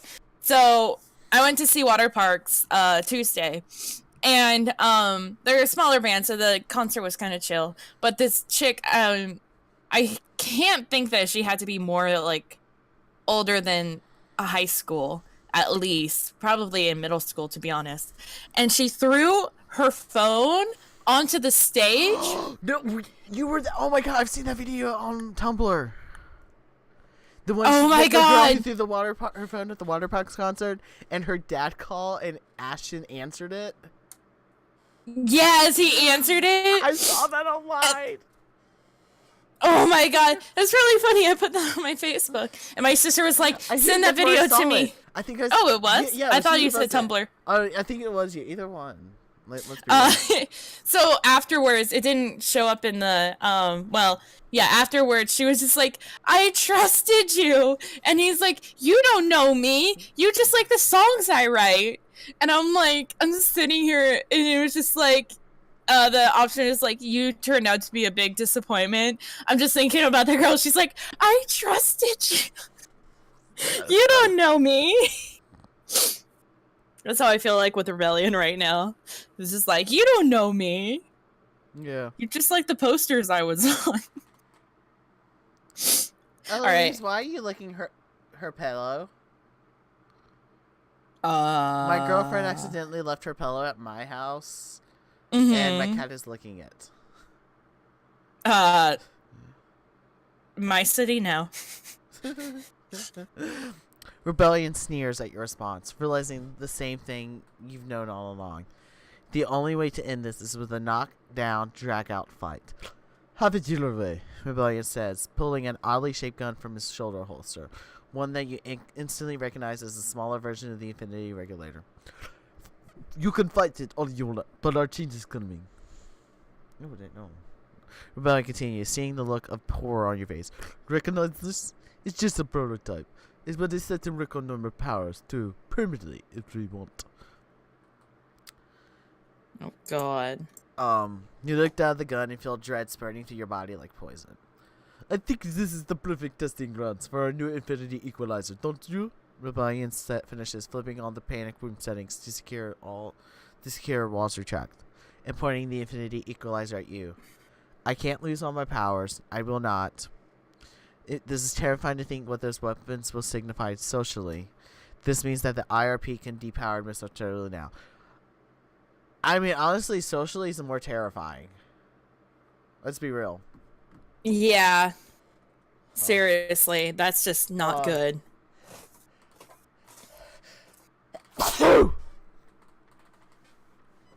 Alright. Well. Yeah. Feeling all the bottle of rage inside of you. You said, oh, wait. I don't care what it sits. What? I was seeing what our stats turn into, and I still can't recognize a difference. Oh my God. Feeling all the bottle of rage inside of you, you suddenly burst open. You scream at the top of your lungs, letting loose an energy blast that rips through the Infinity Equalizer from Rebellion's hand. Rebellion is stunned by your shot for a moment, then he comes at you with an impossibly fast, super strong right hook. And all you can think is, let's do this.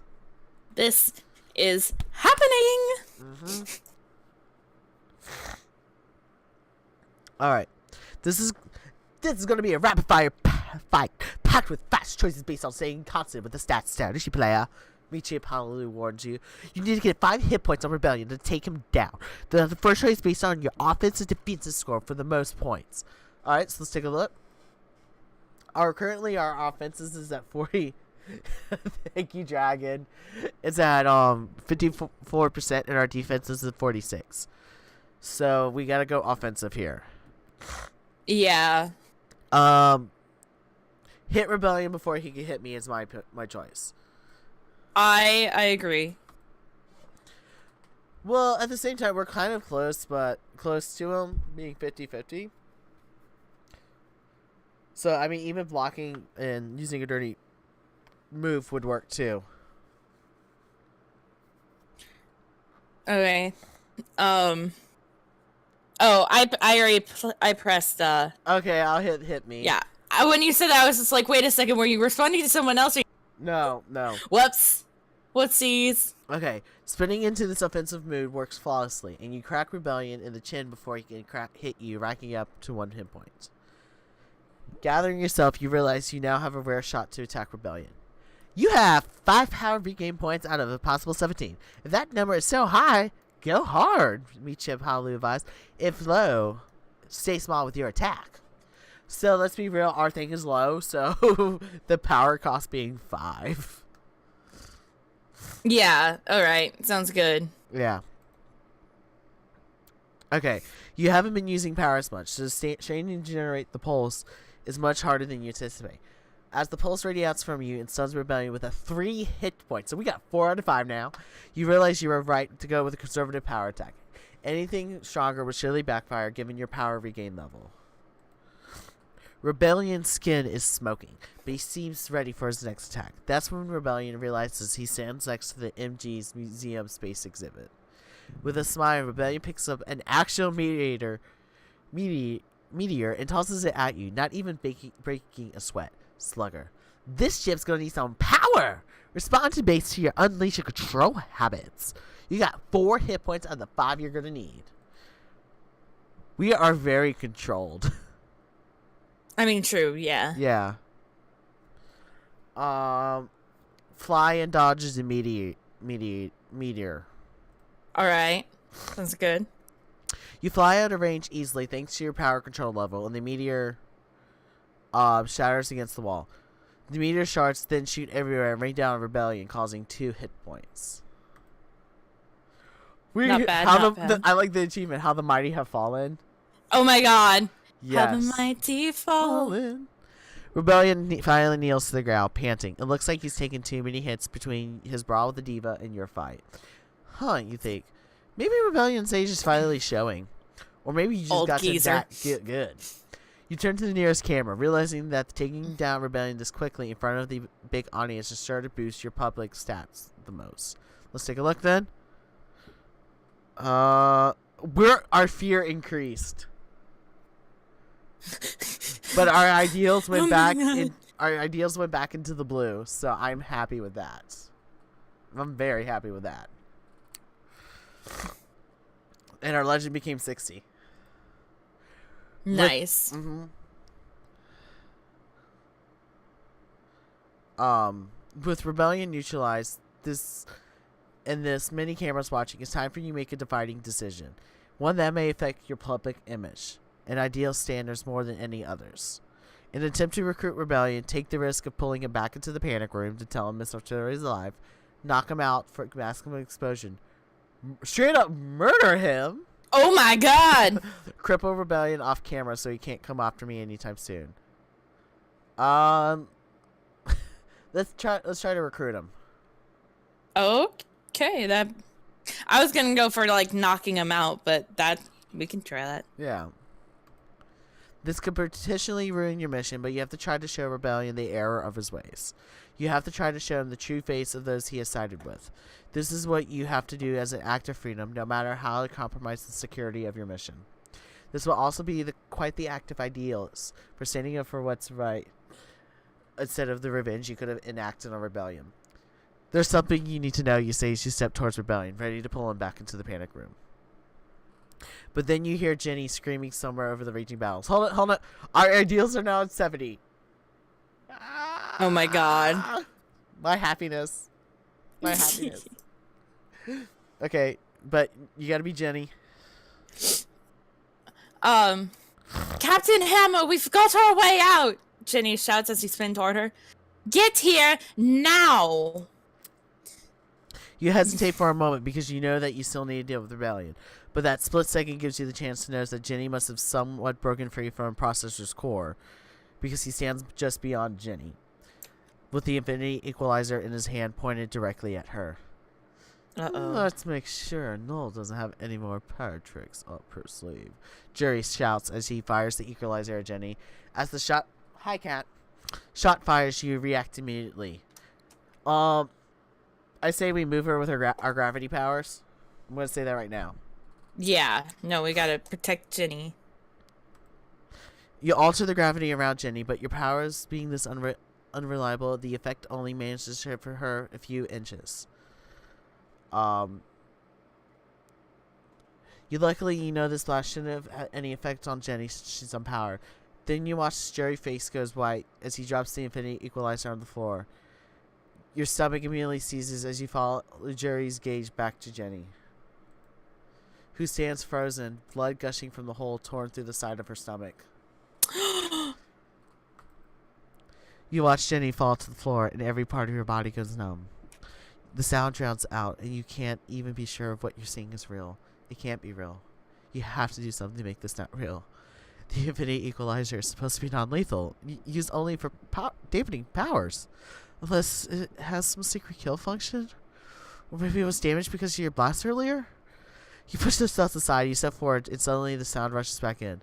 That's when you realize you've been screaming. Everyone in the Millennium Group and the AP stand frozen, stunned. Jerry stands beside Jenny, his eyes wide and his hands trembling.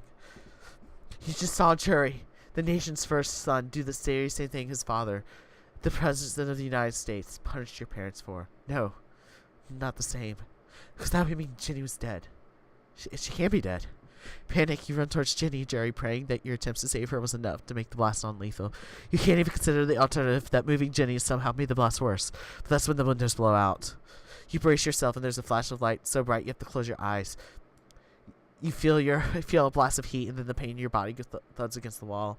Slump to the floor, you open your eyes, you see Prodigal kneeling beside you. She isn't looking at you. Instead, she stares at something in the centerpiece of.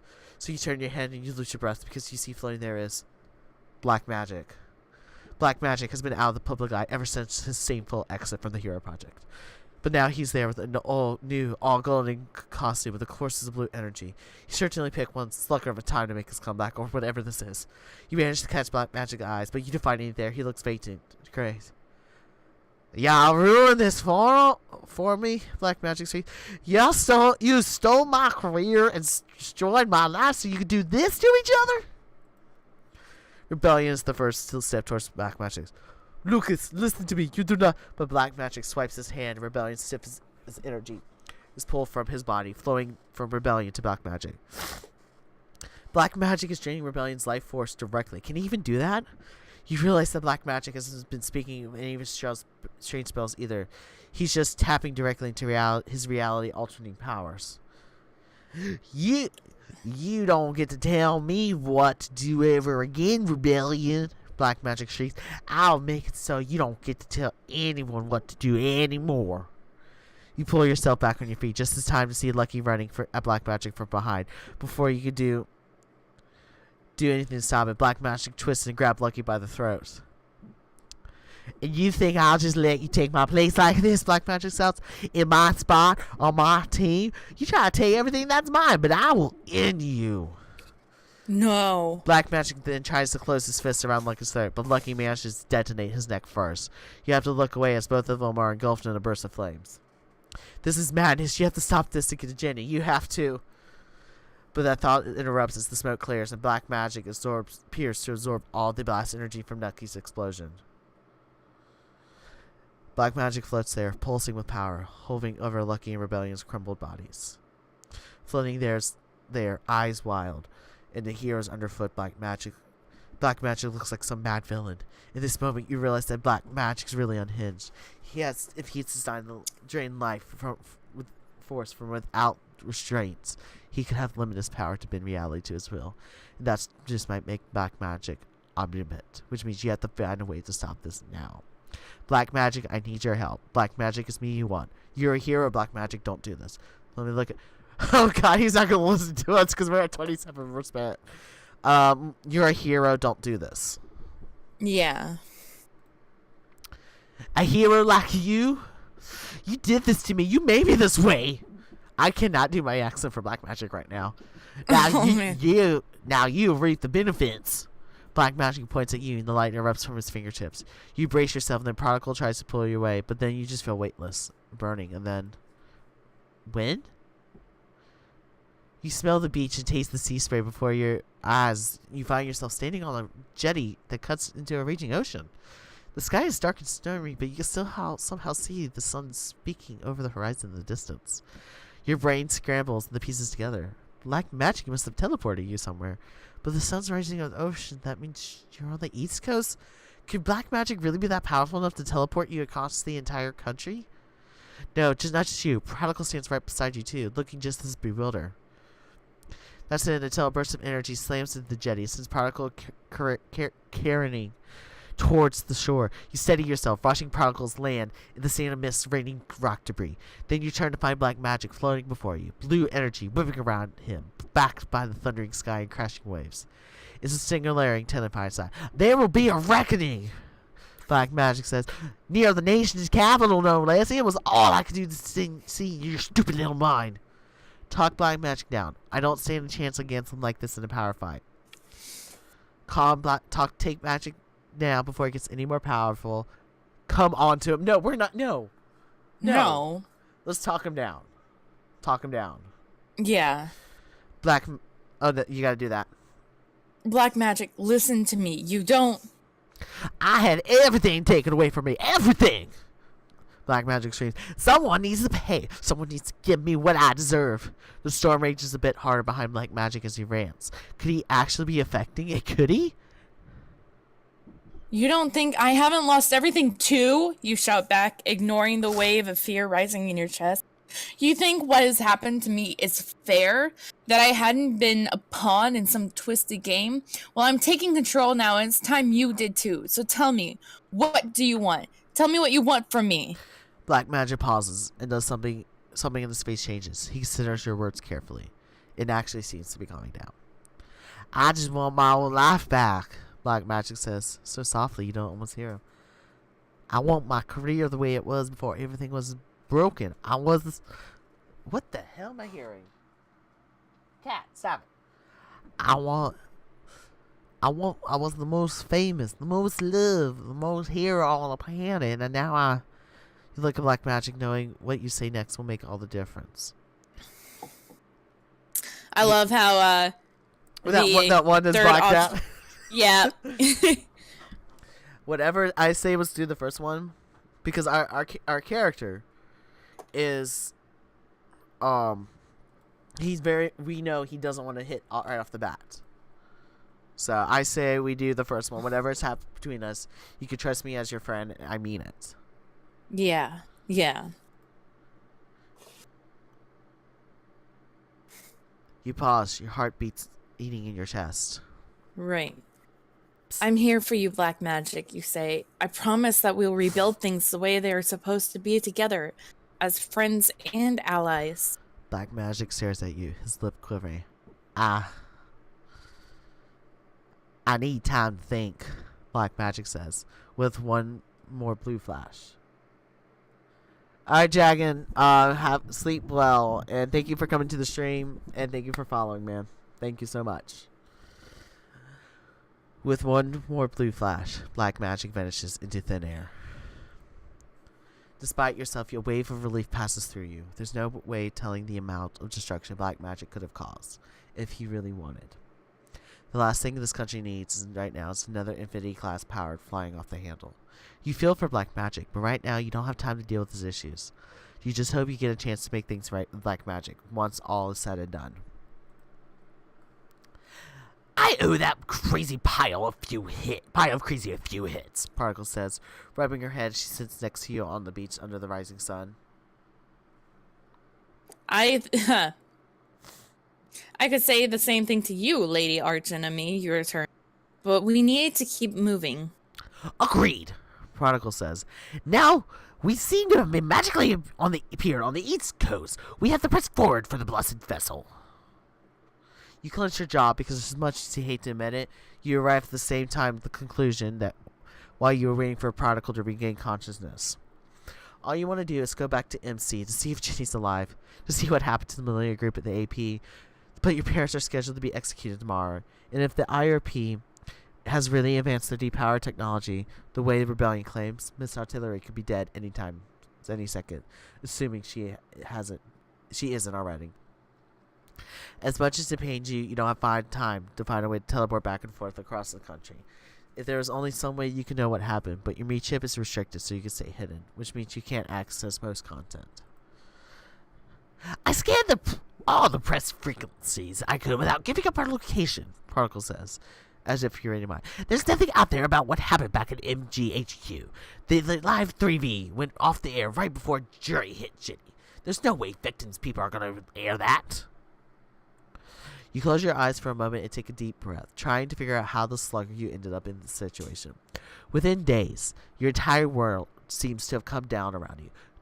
Don't worry, Lip, Hot Meat of Halu says, appearing in a little bag dress and veil. Really? Really, Halu? Really? Really? We're going to appear in a little black dress with a mourning veil. Oh my god. She's so extra. Let's be real.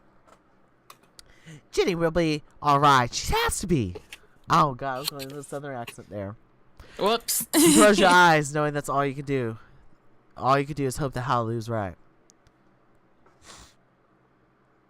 How are we going to get out of the blessed vessel, you ask, turning to Prodigal. I could try to fly us, but something tells me I should conserve my power for whatever fresh hell waits for us there. About that, Prodigal starts. I prearranged a way to make it across the ocean once we got here, but I'm not sure you're gonna like it. What choice do I have at this point, you ask? Prodigal sighs. Then she pulls out a tech bar out of her weapons belt. With the push of a button, the bar expands to a set of wings covered with shiny black feathers. Sparrow feathers. Ugh. Next chapter. Chapter 8. Ow. The sight of sparrow wings sent a wave of hate rippling through you. It was only over a year ago that Prodigal infiltrated your life by posing as your stoic sidekick Sparrow. Now she wants to use those cursed wings again. Tell Prodigal I should be flying the wings, not her. Punch Prodigal. Just go with it. As long as it works, what's one more injustice to add with the pile? What else do we have left? Let's be real. I mean, yeah, at this point. Yeah. Let's just get this over with. You mutter, standing out. 1 hour later. Did someone find a crinkle toy? You found a crinkle toy. Oh. Well, if you ever wonder what a floating city looks like, now you do. The Blessed Vessel is as massive as it is terrifying. Hold on. Okay. Alright. It's terrifying. You were expecting either a cruise ship of some kind, but this looks like more of an expansive floating amphitheater jutting out with skyscrapers and trees. You could hardly believe it. The Constantine and the Meek movement have really succeeded in creating their own floating city-state. One that's filled with thousands of citizens who hate powers, especially infinity powers. And most especially you, Lord. the current affinity icon. It would be horrifying enough to break into the surface of this behemoth. But Particle tells you that Miss Artillery is most likely hidden deep in one of the dozens of underwater floors. This is it, you tell yourself. The defining moment you've been waiting for. You just hope you're ready for whatever is going to find it inside the blessed vessel.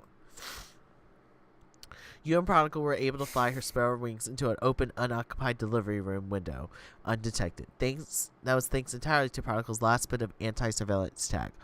Though once you're inside, Prodigal froze in place. What, you hiss? Where do we go next? I can't access my powers, Prodigal responds. The whole ship must be somehow equipped with power dampening fields. You test Prodigal's theory by snapping your fingers to produce an energy pop, but it's no use. You only succeed in generating that hollow feeling you've grown up all too accustomed to these past few months.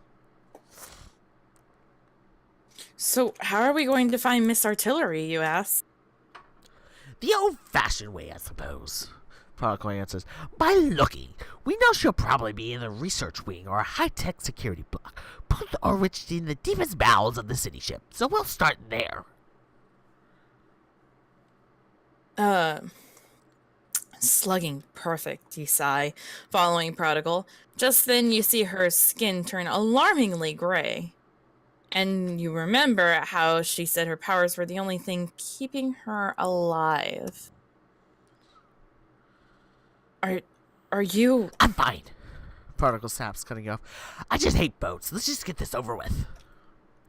As you creep onto the hallway, you're confronted with a portrait of Constantine Obak, wearing the futuristic garb of a would-be queen. Next to that, you see a portrait of Inherent as her king. In fact, as you look at the hallway, you realize it's lined with all different kind of portraits and tributes to the Meek movement's biggest celebrities, though mostly the Constantines. You think you might be sick, but you try to attribute it to the ship instead of those portraits. The Meek ship Hallelujah unexpectedly appears in front of you and says, "And now for your daily news report, brought to you, news report and state of the ship, brought to you by Commander Obak." That doesn't sound like the Hallelujah you know, but then you turn to Prodigal and see she's fiddling with something in her wrist. "I don't sport a meat chip like the rest of you sheep," Prodigal says, "but my own tech is receiving an encrypted signal via remote overdrive. Looks like everyone on the ship gets these personal updates whether they want them or not." Yikes. Well, that can be good, you say. If everyone is distracted with a newsfeed, we might actually have a chance of getting down there.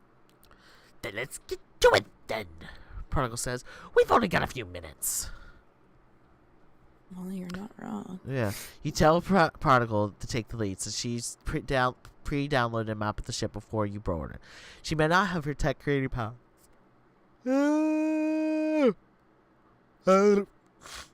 Powers to hack into the ship system, but she can at least follow the map. Hopefully. You sneak along behind her. You're forced to listen to the Make News update, though at least it distracts you from the endless portraits and hateful slogans lining the city's ship wall. Good morning, meek inheritors. This is Commander Constantine checking you for your wake-up update. Constantine, she's supposed to be cheerier, but I'm sounding so depressed and emo.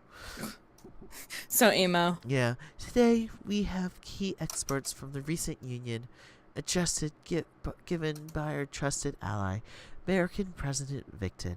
Here they are.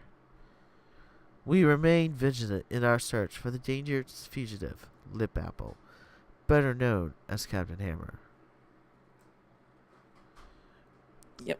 President Victon said, his smug face filling your hollow image. Captain Hammer has eluded the capture of the AP thanks to the help from known power terrorist protocol. While we believe this must be a primary connection to the upcoming execution of the Sound of the Fury, we are also investigating the claims that Captain Hammer and Prodigal have been in secret partnership since before the Death Wait, a plot to make them both famous. Hearing those lies, you really wish you could turn the slugger off, because especially because I can't reveal why I'm really working with her without ruining my mission. I need to focus on fighting Miss Artillery and exposing the truth. President Victon will always trout his lies no matter what I do. Exposing the truth. Yes. Exposing the truth. Hold on. Yeah, our deals are, I think, increased a little. Yay! Yay. You suppose this would have been the time for President Victon to deny any ties to Rexford's Infinite Elite. Since Judy did not report on it, he won't make this public knowledge. You can only wonder how it would impact your public stance had you forced Judy to do so, especially given how things ended up turning out with Rexford. Hold on. I'm also saddened to report the Millennia Group was arrested by the AP for aiding Captain Hammer's escape. President Victon adds, in accordance with our efforts to capture Captain Hammer, we have also learned that the Hero Project executive producer Gigi Good aided Captain Hammer's plans, but still remains large after a raid of his Californian compound. Thank you, President Victon, Constantine says, sadly cutting in. Also, please remember to tune in tonight for the press conference following the Sound of the Fury's execution, where I will be making a personal appearance. That's all for today. Be sure to check your update itineraries for all designated city activities. Have a blessed day, and always remember, we meek shall inherit the earth. Yes. As the holopot ends, your heart skips a beat. You're hoping for some news of what has happened to Jenny. Though given what has become the rest of your allies, you're not sure you can handle that much more grim news. You have no idea how the weakened AP managed to overpower the Millennium Group, but then again, law enforcement backup probably took over after Jenny was shot. You're just gonna have to fight hard, make sure your allies' sacrifice on your behalf really pay off. Alright. Yeah, that's, as the report that's ends, as your report ends, you take a moment to check your public stats by asking Micha Palu, "You ready for this, Jelly Lip?" Micha Palu responds, appearing in a Valentino red jumpsuit. That busted anti-power sentiment can only be anywhere between 100 and 0. Right now, it's at level 15. Moving on, you doled out 10 out of possibly 17 regiment damage points to President Victon's stink behind. But last but not least, your privilege has popped to a 60. Considering how much the public fears you, I figured you could be as high as a 70. So now, shall I rip up the partins, please? Oh, that's all. Thanks, Hallelujah. You said you think at Hallelujah, turning over these stats in your mind. Given these levels, are you satisfied with the choice you made regarding the Infinite Elite and Jui's reporting? Yes, it turned out exactly how I want. No, it didn't turn out the way I expected. Nothing matters until I find Miss Artillery, so I better focus on that. We have a goal ahead. Yeah, let's do that. As the update closes, you look around and realize you've already made it to the blessed vessel's lower levels. Since the nearest window has a view of dark water and bright fish, you must have gone into autopilot following Particle. You remind yourself that there's nothing routine about what's going on here, so you better focus. We should be a bit through here. Prodigal says, pointing to a hollow sign that reads Research Ring. You follow Prodigal as she fiddles with the password protected log. Breezing through it, you're about to ask her as the door swings open. Hi, Kitty. Hi, Kitty. Nice to see you, too. It reveals Commander Constantine Obak herself, standing there with a veritable army of meek soldiers at her back. This might be the time where someone with lesser would pontificate, Constantine says. Her immediate eyes stare down at your Prodigal. But I really want to see you both die. Oh, jeez. With that, Constantine waves her hand forward, signaling her armada to attack. Okay, come here. Come here. Yeah, you go, Aragon. They all surge with different color energy signatures. Signatures that you only... Okay, fine. Signatures that only have seconds to realize to come from their meat chips. Could Constantine really be hypocritical enough to create her own me-power armada aboard the city ship? Then you check yourself. Of course she could.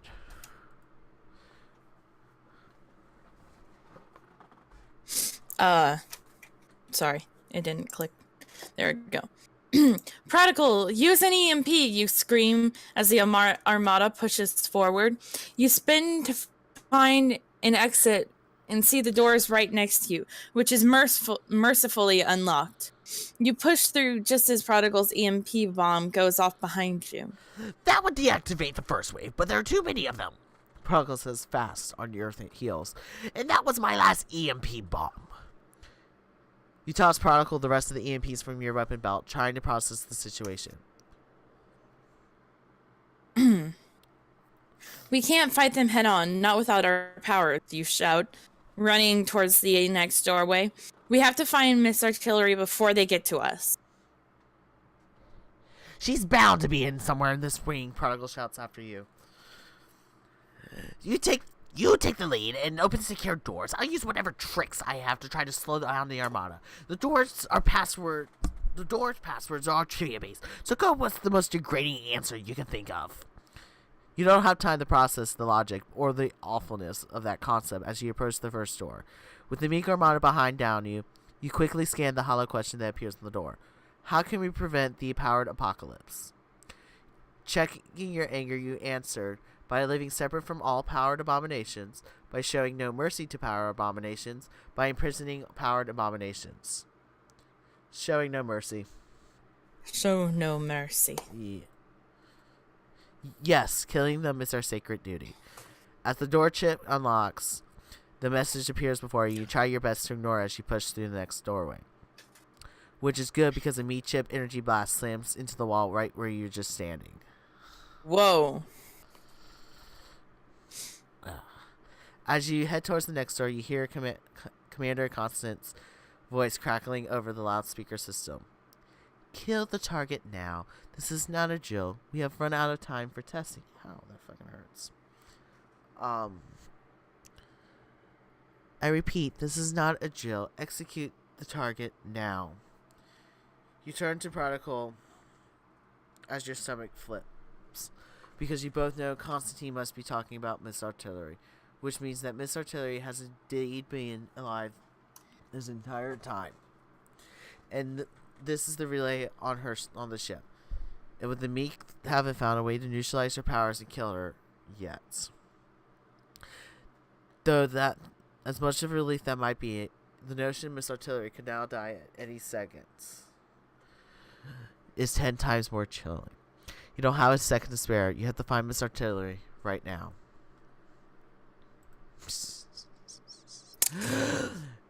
Your heart is now pounding in your chest twice as fast as you race to the next secure door, which prompts another password question. Who is our most heinous infinity enemy? You input your answer knowing that you have no spare time to answer the disgusting question. It's Captain Hammer! Yeah, come on. You have correctly identified one of the unholy infinity trinity. I think I misspelled it. Shit. Oh no!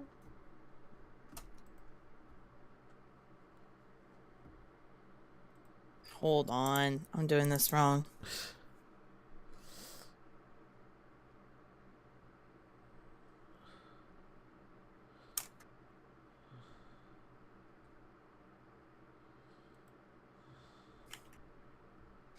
Oh, I put the A and the I in the wrong place. I just spell checked myself.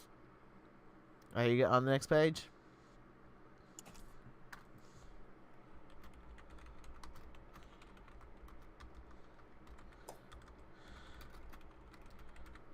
Are you on the next page? Yeah, but yours came out different than mine. You have correctly identified one of the unholy infinity trinity. No. It's Inherit and Jury are our greatest unpowered heroes. Oh god, this is randomly generated again. God damn it. Alright. Because mine says, wait, Jury? He's supposed to have the power to see through 12 different perspectives at once. President Victon practically launched his powered regulation platform on the credibility of having a powered sun. Could it be Jury's powers have been somehow faked all this time? Okay. That's a consideration for another time. Alright, so I didn't have that. Alright, so here's mine. As you enter the next hallway, you are caught off guard by a blinding flash of light and a deafening hum. When the senses-shattering effects finally clear, you find that you're in some kind of research lab between two gigantic magnetic poles. Whatever those things are, they just wiped all of my electronics clean. Particle shouts behind you. We need to find my mom and get out of here post-haste. You don't bother responding to Particle's obvious statement. Instead, now that your entire weapon spell has probably been rendered useless, you focus on opening the next door. Who's the brightest shining example of the unpowered meek heroics? Inherit. I hope I spelled this right, because I actually don't know how to properly spell this. Aha, aha. Okay.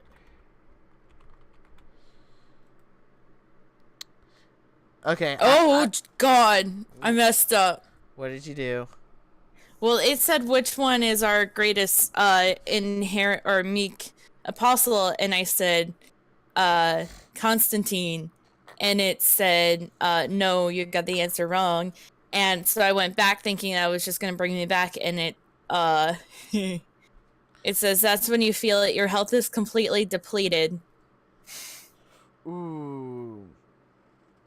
Yeah, because I just have what's one of our greatest unpowered heroes. Oh my God, I died. Oh my god. Holy shit. Oh no. I have to return to the beginning of the Blessed Vessel Maze, but I'm losing 20 legend cost. Oh no. You have another shot to find Miss Artillery, but your legend level will probably never drop. Legendary heroes don't die, Captain Hammer. You had better make these better decisions this time around. Sorry. No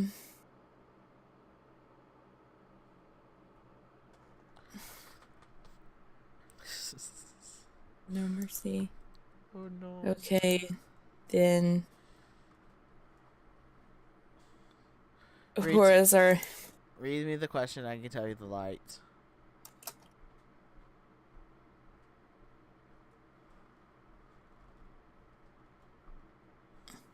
So, how do you spell inherit again? INHERIT.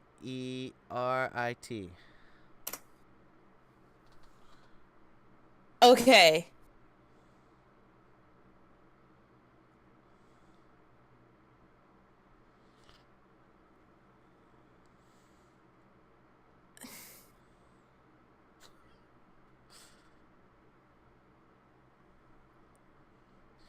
Do do do do do do do do do do do do. Yes, okay.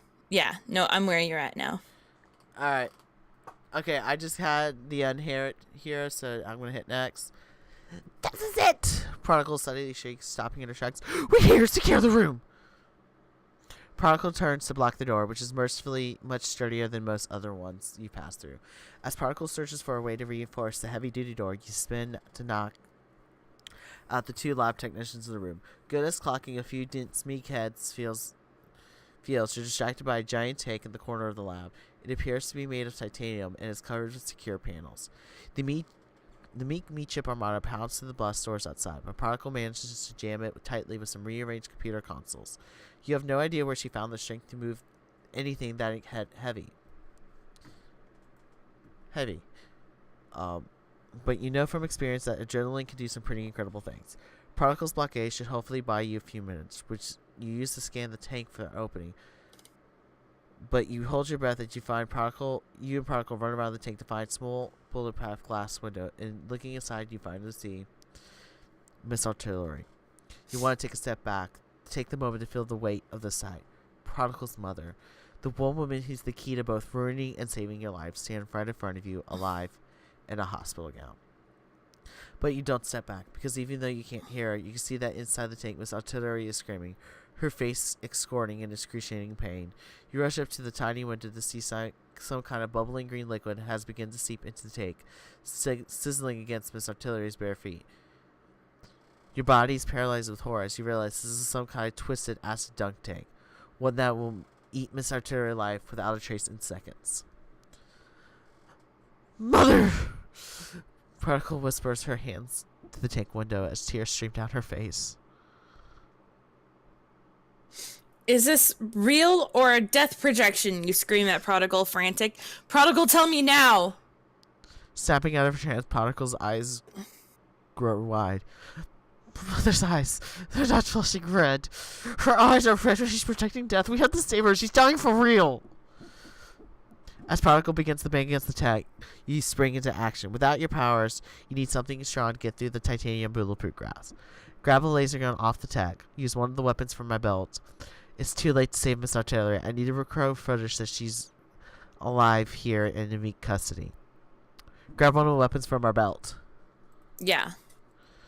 You reach down for your plasma pistol and aim... What? That's not what happened. Oh.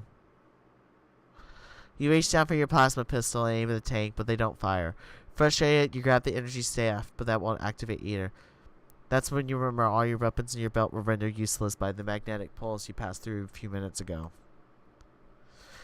As Particle begins to bang against the tank, you already see life draining from Miss Artillery's eyes as the stump of her body sinks lower and lower into the acid. No, you think, this can't be happening. You can only watch as Miss Artillery's bloody fingertips scratch the inside of the tank as she tries to claw her way back up. As you look at her fingertips, you can see she's also managed to scratch some kind of message into the wall. You try to read the message, but you can't make it out with Particle blocking you. You also see that part of the message has already been polished off by the rising acid. Without wasting a second, you push Particle aside so hard she falls to the floor. Staring inside the tank, you manage to make out what's left of this message. Dad, V. Just as you read the letters, acid splash high enough to wash the scratches clean. That's when you realize Miss Artillery is no longer screaming. A few seconds later, there's nothing left of Miss Artillery. The acid completely disintegrated her entire body, and you know that this is the time of her death had to be real, because there's no trace of crimson in her red eyes to indicate one of her power death protections. The meek movement must have finally turned their depowering technology on Miss Artillery. As you process this horrifying reality, you also realize that the meek have just cleaned their tracks perfectly. With every trace of Miss Artillery's body dissolved, there would be no way to prove she was still alive here just seconds ago. You spin around the lab to look for security cameras, but there isn't any. But then you glance down the lab technicians to find that froth foams from their mouth. They've been sitting down on cyanide pills. The meek movement was prepared for this. You got here as fast as possible by passing all the security questions, but once you're alive, you made a mistake that cost Miss Artillery alive. Though, you at least got to read part of Miss Artillery's message. Maybe there's some clues to be found with them. But right now, you can't feel any hope about that. Right now, all you can feel is devastated. You turn to Prodigal to find she looks like just as decimated as you. She just watched her mother, the one she lost already as a child, brutally murdered in front of her eyes. Prodigal would never get the reunion she's always dreamed of. Now, then it hits you, because Mr. Artillery is dead. You're about to go through the same exact ordeal. You feel as you might have thrown up, especially Prodigal begins to do so beside you. She heaves and cries, her body giving out on her. You move to steady Prodigal, but she turns and punches you across the jaw before you can. No! She shrieks as you hit the floor. By the time you get back, lift yourself back to your feet, you find the lab empty and the opposite door swung open, which means Prodigal has run away. You move to chase her, but then one thing that quakes your mind. With all the hope, Miss Artilery's cover up now destroy. Is everything lost? So what's the point? You hear the meat chip soldiers rushing towards you the second door. Your heart sinks because this can't get any worse, can it? You had to jinx it. I didn't do anything. No, it's the whole like it can't get any worse, and then like that yeah. jinx it makes it worse. Yeah. Part 3, Ashes, Chapter 9. Alright. The meat chip armada bears down on the open door, and that's when you feel a break inside you. All the emotions, all the rage, bottle up inside, and it just snaps at. Wait, it doesn't snap. It surges. You feel feel it flowing like a waterfall. Wait, your powers are returning. With one final boost thanks to your control level, you feel that your power regain points has climbed to a 13 out of 27. This places you back in an average range, returning your power cost to normal while expanding the scope of your abilities. As you feel your body surge with the power, the meat chick armada finally reaches the lab. It's okay though. You can tell that you're too strong. You can tell that you're too strong now for any blessed visual power tables to contain you anymore, which means someone's going to pay. Tilt the entire ship with my gravity powers. Clear the floor with the nuclear energy right. Deactivate the Armada's meat chips with precise energy pops. Let's deactivate all their meat chips and let them realize how fucked they are. Yeah. With surprise ease, you focus on centering a dozen simultaneous energy pops in the center of each agent's meat chip. This may be a more traditional use to your powers, but focusing on a maneuver like this allows you to broaden the scope of your attack tenfold. Because your power regains the tally, this only costs 10. That's more like it. After that kind of attack, you usually feel drained, but right now you feel stronger than ever. Looks like being pushed over the edge really smashed the remaining block on your powers. And they're not just restore, they feel somehow infinite. With the threat of the Armada temporarily neutralized, you regain your bearing and quickly realize you need some time to regroup. That's something you most certainly cannot do here. You decide where to go, and you realize your parents' execution is scheduled for later tonight outside of Millennium City, at the Devoid. So you best head west. Bracing yourself, you generate a personal energy sail and fly directly up, crashing through the ship floor after floor with ease until you find yourself sky high above the blessed vessel. You prime yourself up for some supersonic flight, eager to see how fast you can go with your souped-up powers. As you break forward, the world blurs into a smash of colors. You stop short and realize that you're briefly traveling over 10,000 miles an hour without batting an eye, which means you'll be back in MC in just 3 hours. That's so fucking cool. As you take off again, you hear a sonic boom. You have the moment to come to a haunting conclusion. With all else lost after Miss Artillery's death, you're out of options and you're out of time, which means you're going to have to launch an assault against the Devoid to save your parents. If you're going to do that, you need a good plan and clear head. So there's one place you need to go right now, and that's to find Jenny Yu. Once you made it back to Millennia City, it didn't take you long to figure out after the Millennia Group Hospital, Jenny was taken to the secure ring of MC General Hospital. That was the easy part. The hard part was going to be to find a way to see Jenny, knowing that her room would be heavily guarded and rigged to detect any sign of visitors, especially you. Then you remember that you learned a trick or two about anomalous breaking and entering from your time with Prodigal. I went to Prodigal's lair to find another invisibility generator. I made myself surveillance invisible by manipulating delicate atomic structures. I busted into the hospital with incredible energy shield. Just Hulk your way in. Boom! You mean Kool-Aid Man? Oh, yeah. I say we went to the lair and got a generator. Yeah, agreed. Once fully invisible, you flew outside the hospital. Hold on, I'm curious real quick. What's our stats right now? Ooh, these are kind of getting good. Our defensive went back over. Our defense is still high, and our relationship with black magic went to 52%.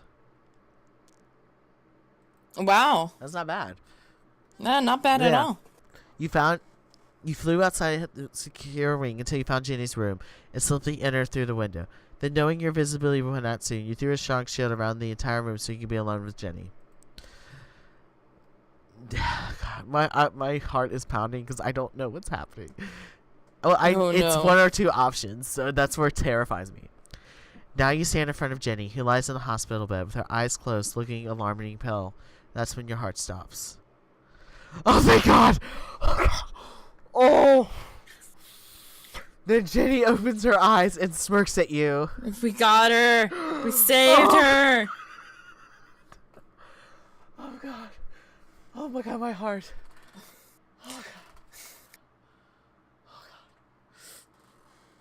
Looks Oh, like yeah. our only protect Jenny initiative worked really well. It did. It did.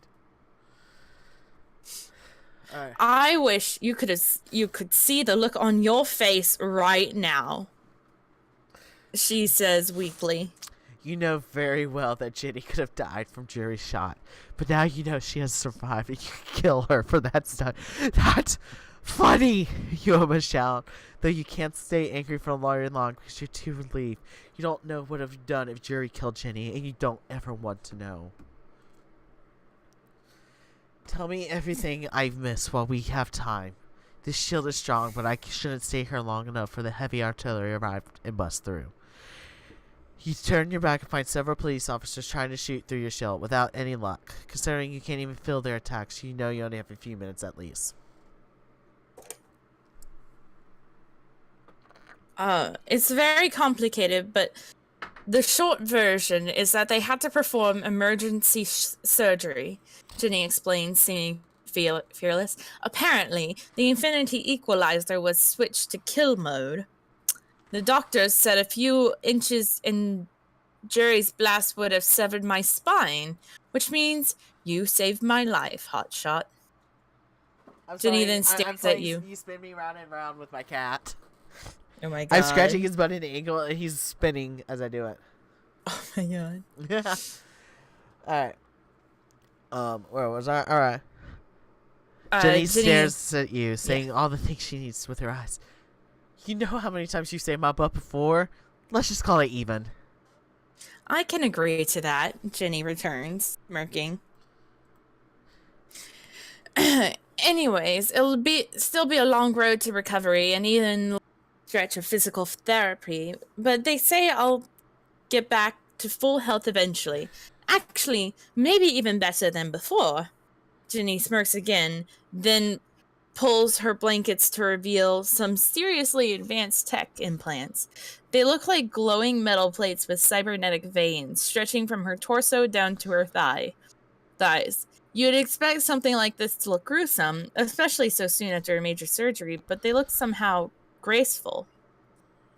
Apparently, they needed to put in some experimental bionic beauties to stabilize me and kickstart the healing process, Jenny says. They can be removed when I'm healed, but since I have access to the bionic pilot program as the DRPR agents, the implants can remain permanent if I choose. If they stay in, the implants can provide me with some power enhancements of my very own.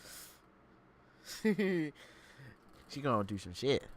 Oh, yeah. Looks like someone's really becoming Noel, you say, looking over Jenny's new upgrades. As awful as it's been today, this might be a serious silver lining for Jenny. Though it's assuming that President Victon doesn't succeed in throwing you all in prison for the rest of your lives. Or worse.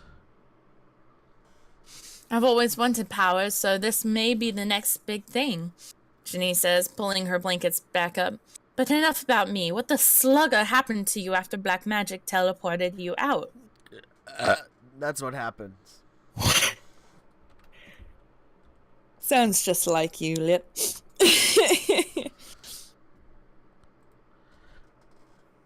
Alright, there you go.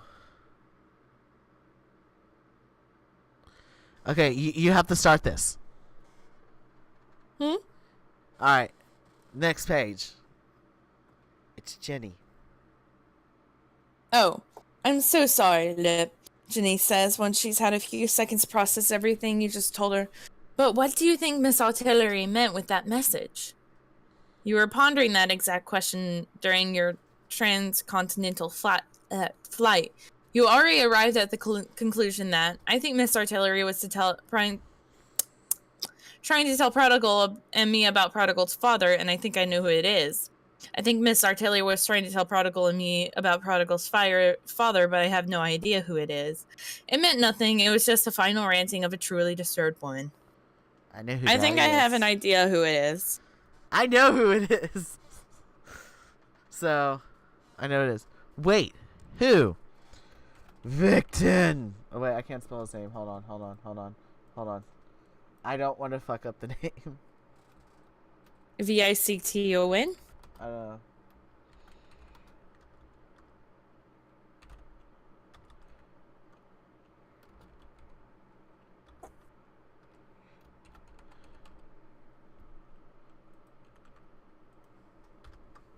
I'm trying to make sure I spell his character name.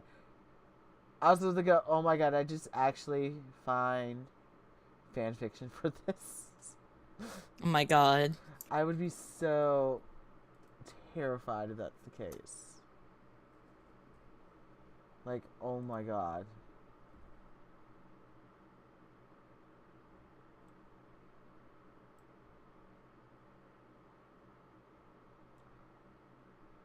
I'm trying to find it so bad. Yeah, it's Victon.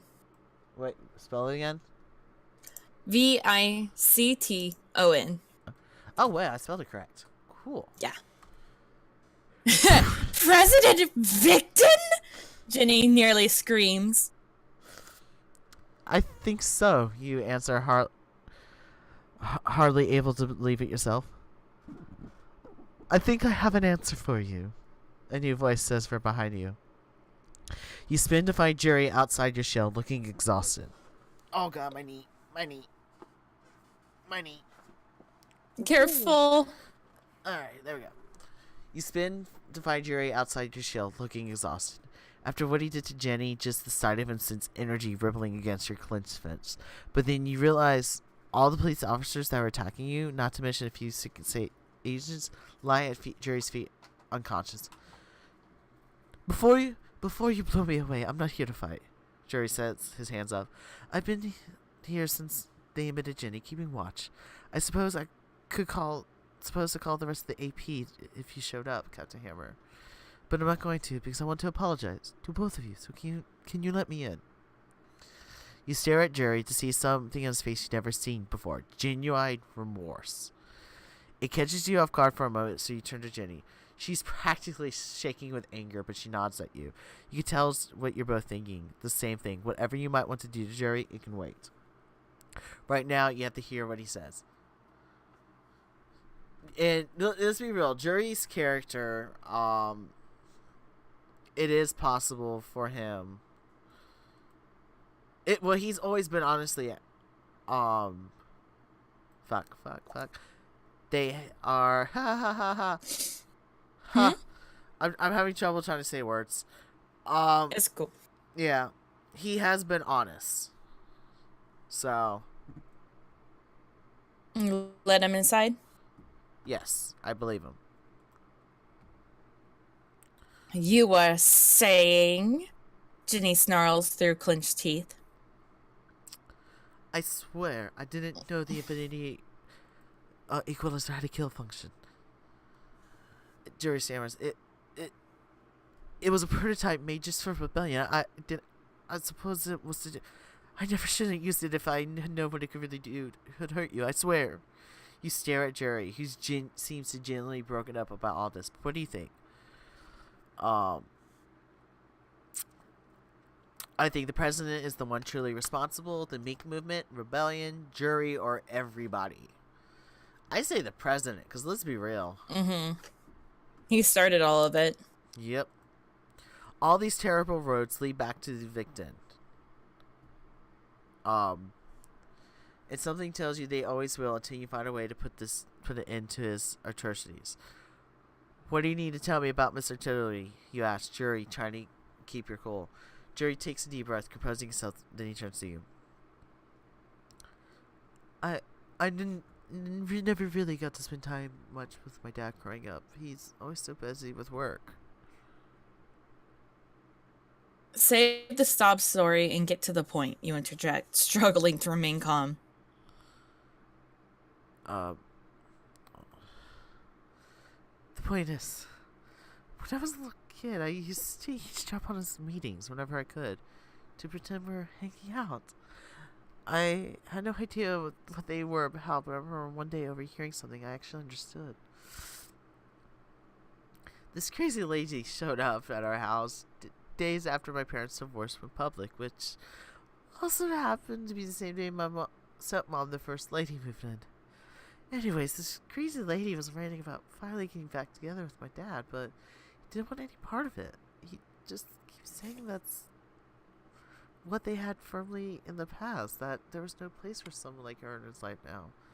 I didn't think much of it at the time. Dad always seemed to have a lot of women on his plate. But I remember the day your parents were arrested very clearly. Because they were arrested for killing the same crazy lady I'd seen, Miss Artilery. So you think that's what Miss Artillery was trying to tell us too, you ask, your heart pounding in your chest? That your dad, President Victon, is somehow also Prodigal's father? You say the words even though you have no idea how it could be true, but if it somehow is, this could change everything. Jerry nods at you, looking disgusted. I never told anything about what I knew about my dad in our house. You learn to keep quiet, to do what you're told. Then when Prodigal surfaced, I finally had to ask my dad if there's any chance she could be my sister. After he betrayed me for eavesdropping, Dad told me there was zero chance Prodigal could be his daughter.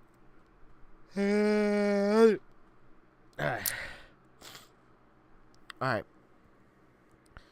He hadn't known Prodigal even existed, even if she was really his. Miss Artillery would have been sure to leverage that against him. Besides, he promised me that he and Miss Artillery had stopped seeing each other years before Prodigal would have been born. And you just believed him? You ask, your fists involuntarily clenching. I did. I knew my dad better than anyone. And if he thought there was even the remote chance Prodigal was his, he would have had loose ends tied up tightly. But he didn't even lift a finger to stop Prodigal when she went public. You blame back to your anger, thinking that no, he most certainly did not. That task was left to me. Wait, didn't Victon claim to know about Prodigal's childhood? Victon probably did try to take her out somehow, but he couldn't get the job done. Claimed to know Prodigal's childhood. Yeah. He definitely did, right after the death wave, when he came to see you and Jenny on Jenny's roof, which means President Victon did somehow suspect all along that Prodigal may be his daughter. But that was just another Victon lie you had to untangle. To be honest, I didn't give it much thought after that, especially once you took care of Prodigal the way you did. But then when Prodigal resurfaced and you two team up, I got suspicious again.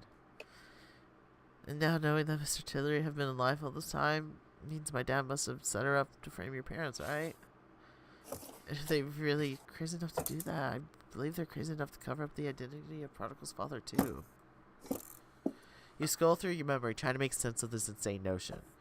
When you were in Prodigal's mind, you saw a memory where Mr. Terry claimed to have murdered Prodigal's father. Though sluggish no, coming from the insane moment, it could have easily been a lie. But that's Prodigal ever told about her father, combined with the fact she had no idea Victon or her mother were romantically involved, she probably never would have considered the possibility Victon was her father. I still think it's possible my father doesn't know. Or that we were wrong about this entirely. Either way, the world needs to know about what he did to Miss Artillery and to your parents. You having fun there? Oh, yeah. I'm just looking for something. We're good now. You want to do the right thing now, you practically scream. No matter how you slice this, by staying silent. Jury is just as responsible as his father for what has happened to you and your family. All right. Where was that? Oh, next page. Yes, I want to do the right thing. Jerry answers, smashing your gaze, and I'll prove it to you by telling you something that would destroy my father and me both if word got out. You stare at Jerry, knowing that whatever he might want to tell you won't have much time to stay here on Earth. So now you take this potential truth about Miss Artilery and Victon. You decide what to do. Recruit him. I will always recruit people. Recruit for the cause. Recruit.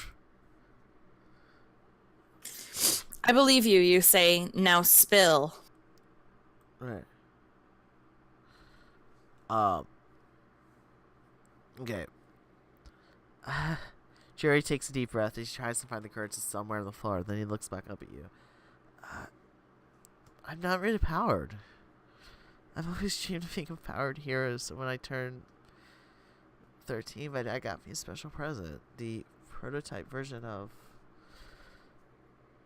a Penny powered chip upgrades. He said that could be what I always dreamt of, and that would be our little secret. I love my dad more than I ever thought I could that day. I thought he did because he loved me too. I should have known better.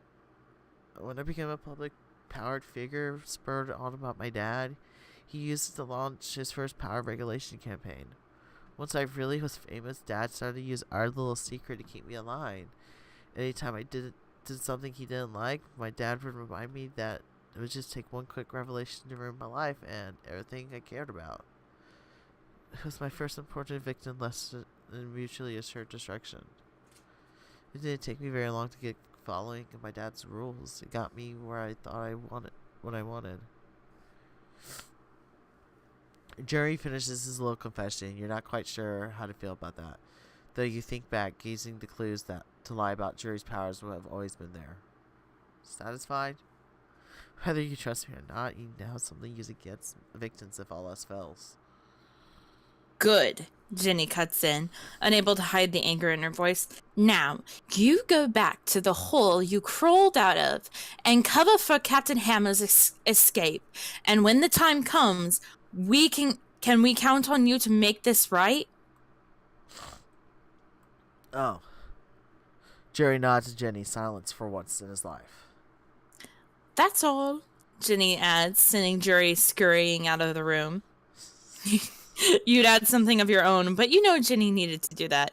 Besides, you have quite a bit to consider. I just imagine Jenny almost like Mary Poppins saying like, get out, go, shoo.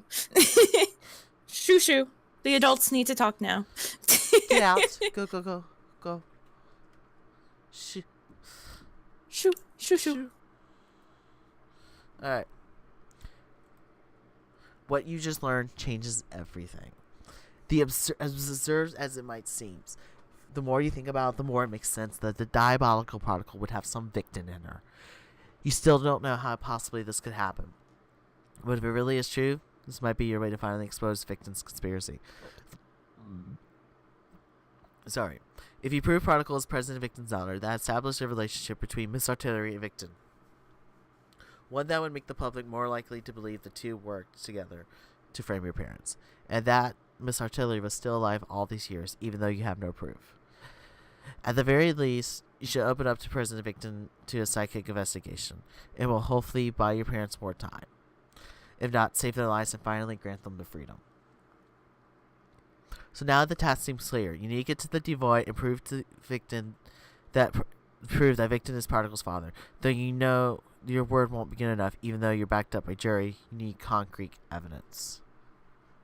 I could help with that, Hunty. Meechip Halloo's responding to your thought. I could easily perform a DNA scan to prove paternity, but I need samples for both the baby and the baby daddy. Even better if I could scan Particle and Victon were both physically present. Hearing this from Meechip Halloo, you realize you won't have time to get separate samples. You have to get Particle and President in the same place to do a scan. Though you ultimately can't do that, you need to try to save your parents. So, considering that President Victon is going to attend the broadcast of your parents' execution ceremony tonight, it means everything you need to do is in one place. The Devoid, the dreaded most dangerous stronghold of any power vigils will go. Though that's fine, because you now have finally the power to do so. Infinite power. Which means it's time for this war's last stand. Which means you're also going to call every potential ally to your side. Most of all, Prodigal, to take down Victon. Do you want to tape a public announcement to call out for Prodigal? Yes, I have. Oh, yes, but I should make sure the call is coded. I like that one. Coded call. Coded call. All right. Yeah. So you issue a command to Meechip Howloo, who still lingers holographically. Record this message and upload it to MeTube. You say clearing your throat. You know that any video upload is bound to go viral, given your current icon status. You also know that recording and uploading like this will give up your GPS location, but you plan to be at the Devoid within minutes, thanks to your new supersonic powers. As Meechip Howloo counts you in,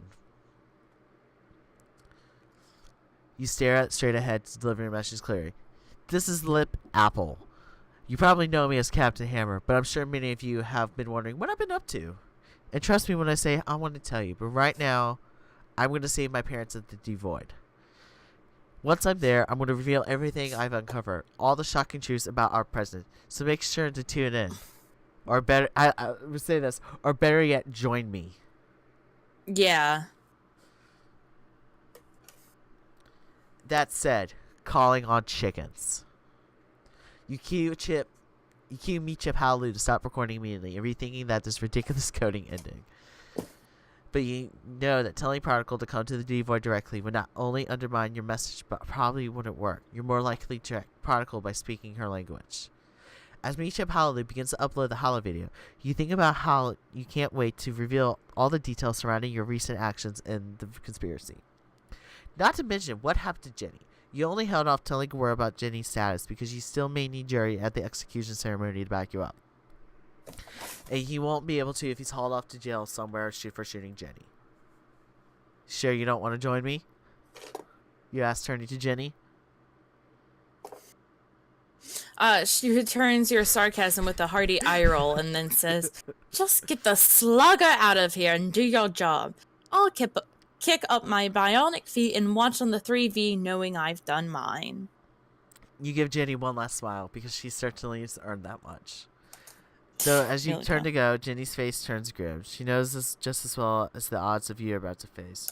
You're both wondering if this would be the last time you get to see each other. Which words are better left unsaid.